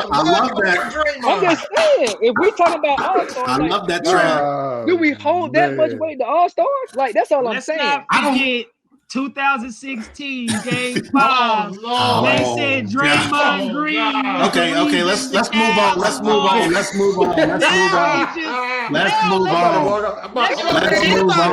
Draymond ain't that no more. Let's move on. You know, he always got. You do that every podcast. You want to take us back to 2016? Like, come on. Stop it. Y'all can't do Draymond Green like that, man. Stop it. He won't important. He's a Hall of Famer. Yeah, he's a Hall of Famer. First ballot. He's not first ballot. Yes, he is. He's not first Wallace ballot. Yes, he is. No, he's not first ballot. He was first ballot. Like that though. Ben Wallace is He got 4. Hey, look, he got 4. I'm gonna tell you. First ballot means the first year you are eligible after playing. You get in. Like true Paul Pierce. Oh, I like Paul. Man. Let's talk about these Celtics. Get it on, It's okay to step back from the camera. It's okay to step back from the camera. I had to make sure y'all seen it. Talk about those Celtics, bro. Good Bring that in there. Speaking of the Celtics lose to the Nets, which we knew was going to happen. Put up a better fight than the Bucks are doing right now. But not even 24 hours later. Not even 24. I couldn't even wake up in peace, and the news just breaking. I was at work. It was like around 10 a.m., 10:30, I think. About to go to the shoot. I called you and you ain't answered. About to go. I was at a shoot for the job, and next thing you know, all this stuff is just blowing up. I'm looking at my group chat me's going through the news, and I'm like, and then he's talking about, oh, what'd you say? Oh, I can't wait to get on. Go in on this or something you said. I remember. So this was shocking, still shocking to me. Brad leaving the sideline to go to the front office. Got a promotion. Danny Ainge. Right. Was it a promotion or was it a boo? I mean, it's a lot of skeptical. It's a lot of skeptical stuff. There's a lot of skeptical stuff. So Danny Ainge retired after 18 seasons. Did he quit on the Celtics or was it just his time? I don't really know if he quit on us or was it just his time. But we do know 2 years ago he did have a heart attack. So I know his health was a big concern for him and pretty much in his decision and, coming out of the bubble. A lot of people kind of getting affected from that bubble and just being isolated for so long. So, mental health is a big thing. Obviously, you see what happened in tennis when Naomi is actually taking a step back from the sport. So it's really big in this sports today. But the Celtics blew it up. Now Brad Stevens is the president of basketball operations for the Celtics. I'm gonna let my boy Harper. He's been trying to talk to me about this for the last couple of weeks, and I just said, hold up. I don't want to hear nothing because I mean, we might agree, we might disagree. What you got to say about the Celtics and this shakeup? And we just blew the team up. So first, I'm gonna do this right. He giving more flowers to Danny. More flowers to Danny. Like 18 years in those type of positions, that's hard to do, and to be productive in 16 of them. And I'm gonna get to why I say 16. Danny Ainge, great innovative GM. He kind of ushered in this new era of getting three guys together and just put the pieces around it. You seen with the big three, you Lakers fans know all about it. But I LeBron think the game. There you go, LeBron. Not Lakers fans. You're right. Yeah. Not Lakers. I think he kind of fell behind the curve in the last few years. Like, what, and me's talked about this before, I think, with all our assets and the war chests and I mean, it was nice. It was, I mean, we had the pieces to trade for anybody. The Anthony Davis didn't turn out. Paul George, we didn't trade for him either. We could have had him. Kawhi Leonard, there's another one. A lot of missteps. AD, a lot of missteps along the way that I feel like Danny, I think he's soured on a lot of people in the league, and me and Derrick talk about this all the time. Like, a lot of GMs don't like Danny because Danny don't want to lose no trade. Like, if Danny ain't getting the best end of that trade, he just won't trade. Yeah, that's what it is. He just won't trade, and I think that hurt him over time because it became a trend. It became a trend. He's trying to get over. Like, he's not coming to the table fairly. He's trying to either get a wounded animal or however he would do it. I mean, it was very savvy. I think that Nets trade rubbed a lot of people the wrong way because it was so one-sided, which we thought. But the Nets are better than us today. Brad Stevens. I'm going to get to Brad Stevens right now. And Mees, you're going to have fun with this because we have defended him. And Mees has been correct. Mees was correct about this through every podcast. He stated, he wasn't sure if Brad was the coach for these kids. And I think there is no chance that Brad stops being a coach and then becomes the GM, which you've never done a day in your life, if your two stars didn't have a problem with it. If those two stars wanted him to still be that coach, he would be. They just signed him to a new contract. So I know management, Danny Ainge, everybody was on board. And himself, he wouldn't have signed a 5-year deal if he didn't plan on coaching for 5. I feel like the ownership is being cheap. And now they're like, well, I mean, we're paying him. They never even put out how much he was getting paid, which I don't understand that. But it must be a whole lot of money that you can't just cut ties with him and then pay a whole nother guy. It has to be more with that, but I feel like this is a misstep. And then I seen something today that said that Danny Ainge is going to stay semi in his – he's going to be helping them out for – I don't know if you've seen how long, Mees. He's just going to be kind of tutoring them along. That's what I saw in the press conference. That's what he said in the press conference. He got to get Brad up to speed. I mean, we got a draft around the corner, so, I mean, I understand that. Right. This is the most pivotal offseason of Brown and Tatum's tenure here, especially with the Kemba thing, cap space, all these young guys. We need veterans. Like y'all said, the Knicks did a good job. I think Jimmy said in the chat, Knicks did a good job of putting veterans around those guys, and the Hawks as well did a good job of putting veterans around Trae Young. So when their season went bad earlier in the year, I know they switched coaches, but you had guys on that team that may have experienced something like this before. Like, don't just get down in the dumps and we can turn it around. And then the coach that they put in place, he know what he's doing. Like, he knows what he know how to lead a team, And me and Mees talked about this as well. You got to be a leader of men along with being an X and O guy. And I don't think Brad is a leader of men. And this is the telling thing. You gotta be able to relate a little bit. Yeah. I don't think he's a leader of stars. He's a leader of like young college type players who listen to everything the coach say. Once they became superstars, that's the thing. Tatum and Jalen won superstars. It worked. Soon as they start getting them all-star appearances, them all NBA appearances, now they're like, oh, so I'm not going to have the ball? Right. Like it don't need, it's no need, we don't need no extra super play. Just Tatum, get Tatum the ball, get out the way. You know what I'm saying? But that wasn't winning basketball games. I'm talking giving about Tatum the ball and taking over, and that wasn't winning basketball games. You got to play team ball, and like Harper said, you gotta, and we've been saying this for 2 years pretty much. You gotta get some veteran pieces in there to put around those guys. You can't be at a peak, and then now it's shifting. You got all these other teams, Atlanta, Knicks, and all these other teams kind of excelling over us. You have to compete and get these guys like these veterans and these free agencies, and we've been having a tough time doing that. So. How many coaches? First of all, Danny, Celtics for life. Been with the organization over 40 plus years. Been in the NBA. Then now as this basketball operations at the Celtics. Phenomenal. He did some phenomenal stuff for the Celtics. Bringing in Doc, doing the big 3 KG, Ray Allen.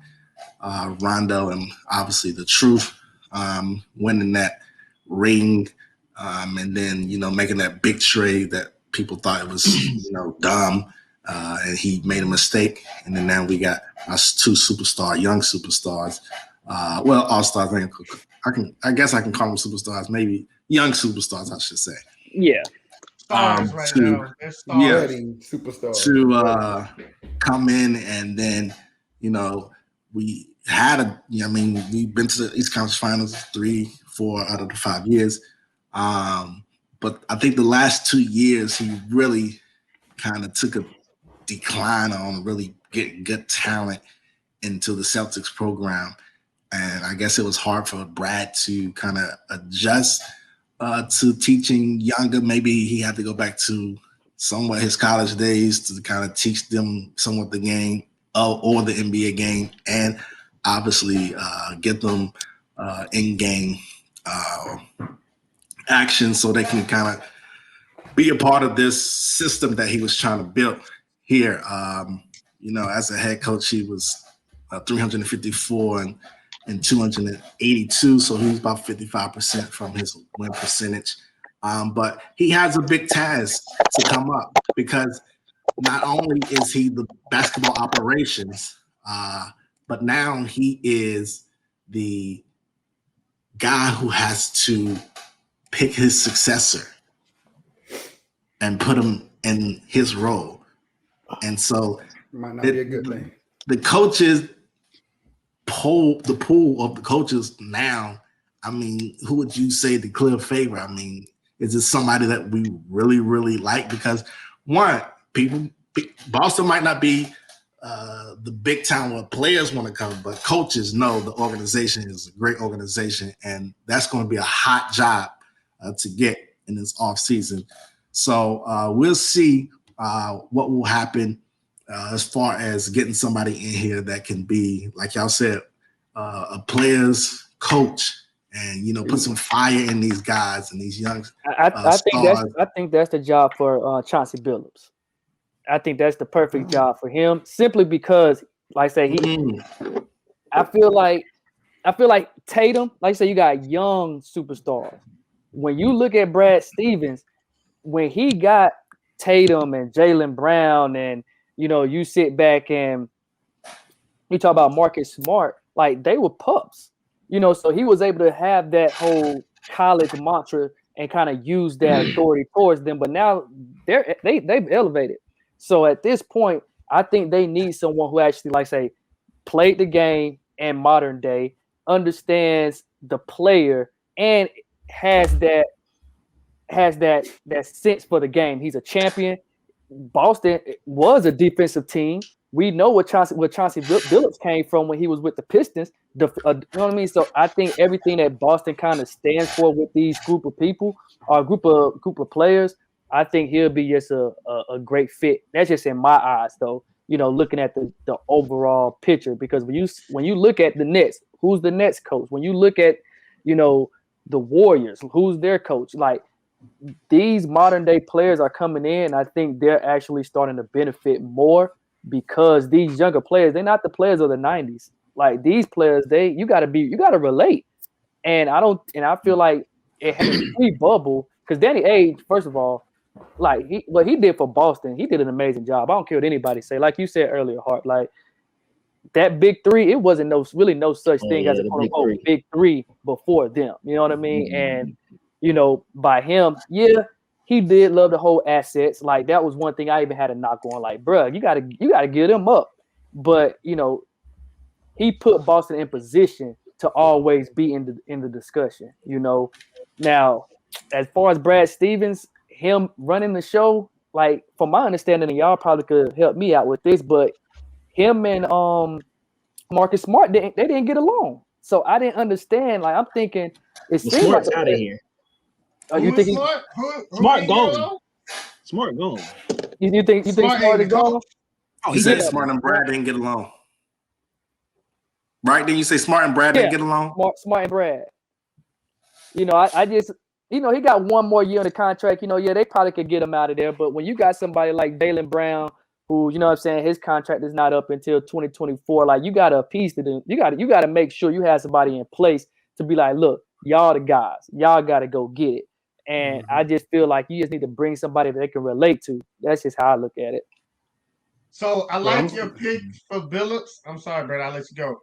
Oh, go ahead. Me and Derrick talked about this, but I feel like the best candidate, it's got to be Sam Cassell. Like, if we going with former players, I mean, Chauncey Billups, what has he got?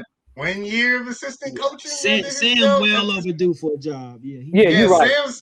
Sam's been an assistant since he won the title with us in 08. Yeah. And, I mean, it's time for him to get a job, and I feel like he can have that connection, like I don't know what his actual X and O's and how he can run, but like the Ty Lue effect, where I'm gonna get some respect because I know how to talk to you, like I know how to move this room. I think he can do that for these two guys that Brad can't do. Like you said, he don't relate to them. You know, I think Sam Cassell from Baltimore, like, you know, he can get in them guys' face if it's an issue or whatever. So, I mean, Billups, I like Billups. I like his personality. I just don't know what he knows. You know what I'm saying? So, right. Just coming down, Bleacher Report reporting teams interested in D'Antoni, Celtics, Blazers, and Magic. D'Antoni know how to keep a job, boy. He just getting his, you know, his name thrown. Bulletproof. Yeah, head coach right now too. You're right though. He's gonna mess up like after he leaves. But as far as Brad in the role, like he said, I'm gonna play. I got a clip that I want to play of what he said from the press conference. Him and Danny Ainge. Today is not a great day. I wish we would have, finished the year on a much better note. But I think that Brad, he was born for this. This is a great day for the Celtics, and I think this is actually a big step forward. I've got a good idea of what we do and don't do well, and what can accentuate some of our, best players. And so there's a lot of work to do. There's a lot of work ahead. That said, we are in a good place. My number one thing is for the good of the Celtics. I love the Celtics. I want to do what's best for the Celtics. So that's what they said in the press conference. As far as, what he knows. He was in the locker room. Yeah. He knows what he wanted to put in the game, but what he didn't have. And so I think that'd be good for him in this new role because, when you think about it as a college coach, you kind of orchestrating and putting a team together that you think could, kind of help you win a championship or get to the national championship. And that's what he was kind of doing at Butler and trying to get that talent into that. You're thinking about Butler, you know what I mean? A lot of guys don't want to go to Butler for college basketball, but for him orchestrating what he thought could actually compete at a high level and getting those guys in there, hopefully that can that little bit in from the help from Danny can get him to get some deals and get a fresh face in there. I mean, you know who the president of operations at the Clippers is? Jerry West. No. It's not Jerry West. It's somebody else. Lawrence Frank. We don't know his name. Yeah. It's Lawrence Frank. So if he can get in there from being a coach and to actually, he got Kawhi, he got PG, and to, he didn't get them, Derrick. The same reason he got him. He got him. So I just gonna have to throw a bunch of money. Just throw a bunch of money at players. That's what y'all gonna have to do. Yo, the real issue, and I wish you would have played that clip a couple more seconds. The real issue with that is everybody that's sitting on that podium, what they look like. I think that's what the problem is now because the league is 85% or more black.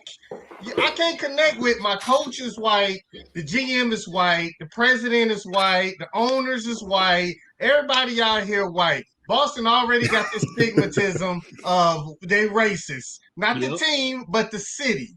You know what I'm saying? Like Kyrie said some good stuff, but he said it completely wrong way, and he handled it the wrong way. There is some issues with that do need to be addressed, and there's no chance in heck that we have a white man coaching our basketball team this next year. And if I'm wrong, then it's again, man, I feel like it's just another part of the problem, and they need to address it. And promoting Brad, and I think Stephen A. touched on this a couple of days ago. He made some good points again, but he went about it the wrong way. It's not Brad's fault that he did good. He did a decent job at his job. He did a good job at his job. For him to just get promoted just because we think you're made for this job, that was silly. And they need to put some color in that front office or on that bench. Like it's time. Like they had before with Doc. Right. Yeah. I knew this series. I mean, I knew something was up. I knew it. Malcolm X in 1963. He said, he said the chickens have come home to roost. And what y'all did to the Nets? My. It makes so much sense. And I knew when Brad Stevens said before the series of the Nets, he said, I have a hard time seeing the Nets lose this series. I said, oh, it's over. And then it just made so much sense when they promoted him to, he knew what was coming. So he was like, oh, we just go reel it in and I'm just going to go right on into to my new job. And I mean, I like Brad Stevens, honestly. I think he's a great hire. I think he's going to, he knows what's in the locker room. He knows what they need in a sense. I think you guys are going to hire a black coach. I think I read some today that said that that's what they're going to go for as a black coach. So I'm just glad to see Danny out. He was long overdue. Much appreciated. You did your thing. You big three. You created. Well, you didn't create it, but you brought it to the prominence. But he was way overdue to be out. He's being cheap in a sense, holding them draft picks, and it kind of y'all got Tatum, y'all got Brown, but it kind of stunted those guys. And it's a window. I've been talking about this window. And y'all had the window. Y'all had this big window. Now you got the Nets, you got Philly, you got who else? You got the Hawks. So it's time. I think Brad is gonna come in. He's got the trust of the organization, he's got the trust of the owners. He can come in and do something big and not be looked at like, oh, we're gonna punish you for it. He can make that move. So I like this. I'm excited for the Celtics, man. Y'all, this is new life. Y'all should be excited right now. I'm just waiting to see like the first. I know Danny is gonna play a major part in like that first big kind of, you can say, free agency pickup or trade or whatnot. But I'm looking forward to see. Yeah, you're right. They don't, and that's what I mean. Like I'm looking to see the first. I mean, we got some. I ain't gonna say we don't get the big ones. We got some though. Because if if you guys get somebody in free agency, that's letting me know that, okay, this is not really Danny Ainge making plays behind the scene. This is actually Brad Stevens that's actually making plays. So I'm interested to see how free agency go. I agree with me. It's like, man, that window went like this real fast. Like that East, it got tight. But the thing is, like with Boston, you know, when you have Tatum, who's an emerging superstar, you have Jaylen Brown, who's an emerging star. I think really they're just missing a big. Like if they can get a big in free agency, or like you say, Marcus Smart is out of there, because me, it's like I'm with you on that. I think that's going to be the first big play, trying to get Marcus Smart. Yeah, get Marcus Smart out of there. Kimba? I think Kimba. I think they're going to be part of it. I think it's going to be basically Kimba and Marcus Smart, or they're going to try to figure it out. But I think by getting a big, I think they're going to be good. Personally, I like Marcus Smart. I just think he gets too many minutes, and sometimes he thinks he's Jaylen Brown. Sometimes he thinks he's Tatum. You know what I mean? The green light. I like Marcus Smart too. I think the thing is defensively, he brings it every night. He's like a miniature Westbrook without the stats. Like he's gonna bring it every night. Yeah. His game isn't the way that the NBA is now. I'm sorry to cut you off. The way the game is now, his type of style of play is not conducive for this. Like he's not really a great 3-point shooter. But he's a great defender. And the way Marcus Smart defends, he has to touch you. He has to body you up. You know what I'm saying? Get in you, and he can't do that. And so the refs help him out. The refs help him out though. It's time to move on from Smart. My Lakers will take him, but he might be a little. I'll take Marcus Smart. I like Marcus Smart, man, but he just doesn't. Yeah, we need some. It's not going to be hard for the Celtics to get back up. Y'all got Tatum and Brown. Tatum is but you know what? You bring up it ain't hard. It ain't hard. What you think? What you think with Tristan? Is he staying? Or what y'all think? That's to the Boston fans. Well, he got another year, so he could be in some deals. He was supposed to be in some deals and before the trade deadline, but we got rid of Tice, so we'll see. What'd you say, Bert?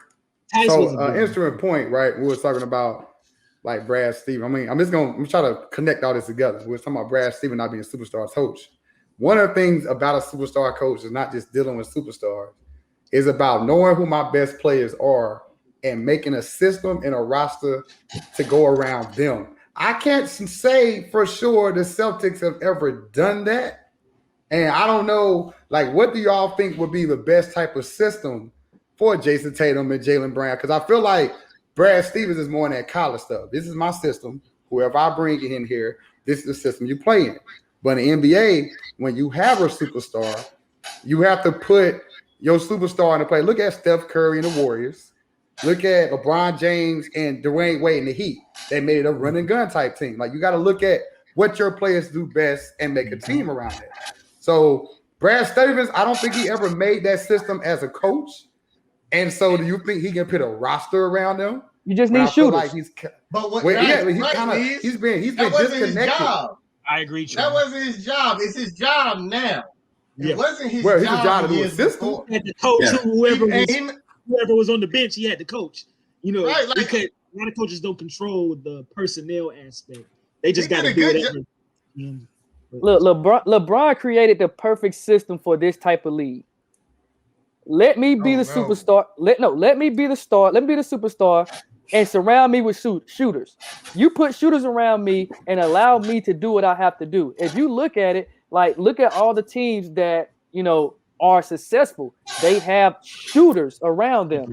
You can't sit here and play the game like, 2000 to 2010. That decade is over. Like now, now you need to stretch forward. LeBron been knowing that since Miami. Look, Bosh, I know you like to bang a little bit. Yes, you like to bang a little bit. You need to get out there to that wing. You know, Caleb, the same thing. Like, that's one thing about LeBron I would give him. He had a mind that kind of already thought 4, 5, 6 years ahead of his time. Because now everybody has a stretch forward. Look at KP. Porzingis won't even go to the. He don't even like to go to the free throw line. It's a shame. He ain't a stretch nothing. Yeah. Look at Look at the people in the stretch playoffs. now. He on the stretcher. What see, look. is it? Brooke Lopez. Brooke Lopez. See, He's look. out there. Yeah. Everybody, Y'all- let me get to the paint and kick it to you. That's all. That's what you Celtics need. need the model they're out after the Clippers. You got those 2 wing players, and you need to get them shooters around them. Get them a nice big. But do the Clippers have blockers. shooters?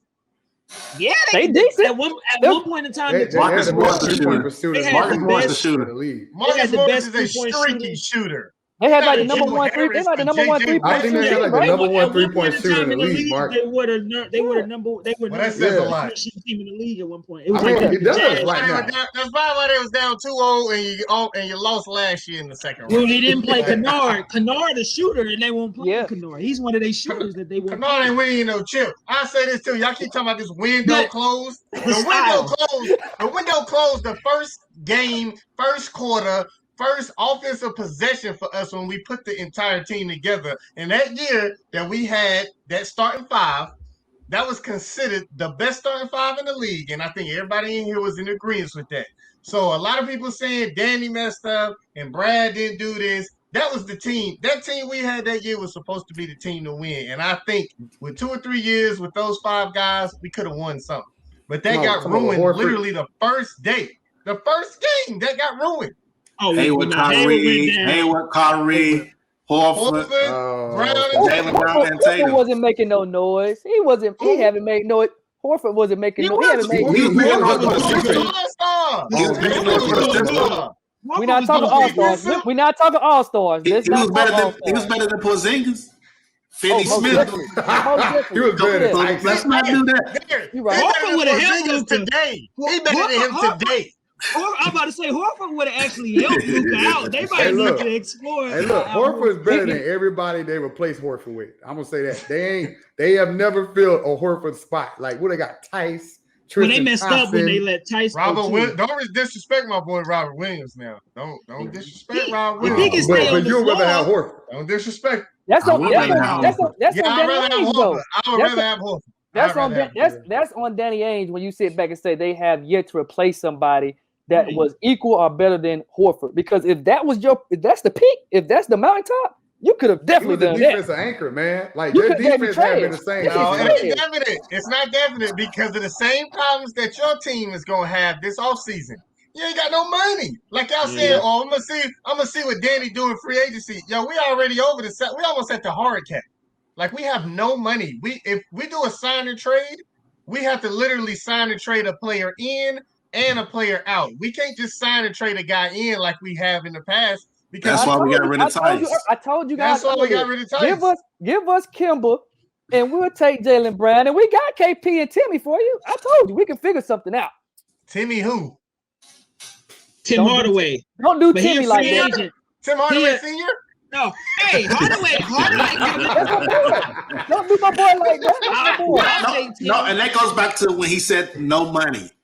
Like you have picks to flip and get pieces in there. You did not do that. You picked 3 first rounders, and now they have to play big minutes in the playoffs, and then now they can't compete because they first years and all this other stuff.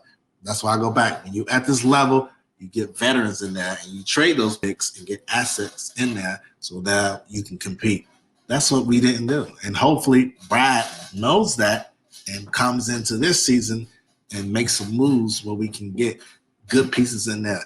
I'm not going to say the window's closing, but because, you got the Knicks, they was trash. But you just got to get people in here, and we just got to have a full offseason. And, now we got to get a new system in here, so we'll see what happens. I can see you guys as a top 4 team in the East next year, easily.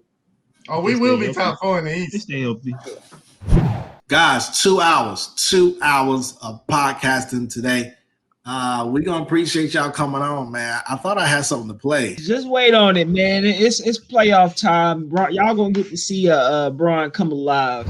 AD will have to carry this team this year. he will have to be the leader of the Lakers and get them to the next level and move. He hasn't done that in his career. And so this is going to be a test for the Lakers to see what they can do to get past good teams and good built teams that have been playing good together all season. It's not as easy as you think it's going to be, Harper and me. So I'm trying to tell you. If LeBron was 100%, or if the shooters came to shoot, we would have got past the Suns. We probably could have went to the finals. Means, man, we wouldn't have beat the Nets. We wouldn't have beat the Nets without AD if we had to play the Nets. As a Kobe guy, means look, man, it's gonna be easier next year, man. You know, you just appreciate the moments, man. He's just trying to help you out. Appreciate the moments, man. It's not. If I took it hard, man, I get it, man. So you say it is age? Yeah, absolutely. I think so. Y'all think that man a robot, boy? No. Hold on. You know what? LeBron has declined over the years. He's declined, but but it's not like. But from this is what the he thing looked about like before the injury. In He February, scored 24 points. He struggled to score 20 points in the first series. But that's the point, though. Ankle. A lot of these players, when they get older, when you They finally see their it, game. after injury, they never look the same. Yeah. It happened to Kobe. After Well, I'll Kobe say looked this. good. After Achilles injury, LeBron better figure out. That's never what the I'm same. saying, Bird. Yeah. And he Never showed the same. flashes. He showed flashes of it, Mees, and Bron gonna show flashes. But you got to put so much around him, I think, at this point to get him to that level. Not if AD playing. Not if AD is that's right there. problem. He's Derek, you should have put that Mr. Glass picture up there. That's what I wanted. That was funny. Look, I got plenty of glass back here. I mean, which one you want me to get out? Nobody see even next touched year. that man. Nobody even Like a touched crash that test man. dummy. I gotta get out of here. Make sure y'all subscribe to the Talking Noise podcast. I Make don't sure know. you like us on Facebook. Make sure you like us on Twitter. Make sure you follow us on Instagram. Send us some questions if you got them. Trav, Bird, appreciate y'all coming on. We're gonna be recording soon. I mean, if y'all want to come back, Much love, please thank do. Yeah, absolutely, man. Shout out to Jimmy in the chat. I got a topic for you, Trav. Why Tim Duncan had a better career than Kobe. So if you want to come back, please. No. That's a fact. That is a fact. Did you clean them? That's a fact, man. He did. But Kobe. That's Kobe, a fact. I got Kobe higher on my top 5. Because Kobe made it look good. We get to this. We gotta get out of here, man. This is for episode 6, playoff edition. A lot to talk about. Look at the stretching the heads. Parker, man. We had Bush.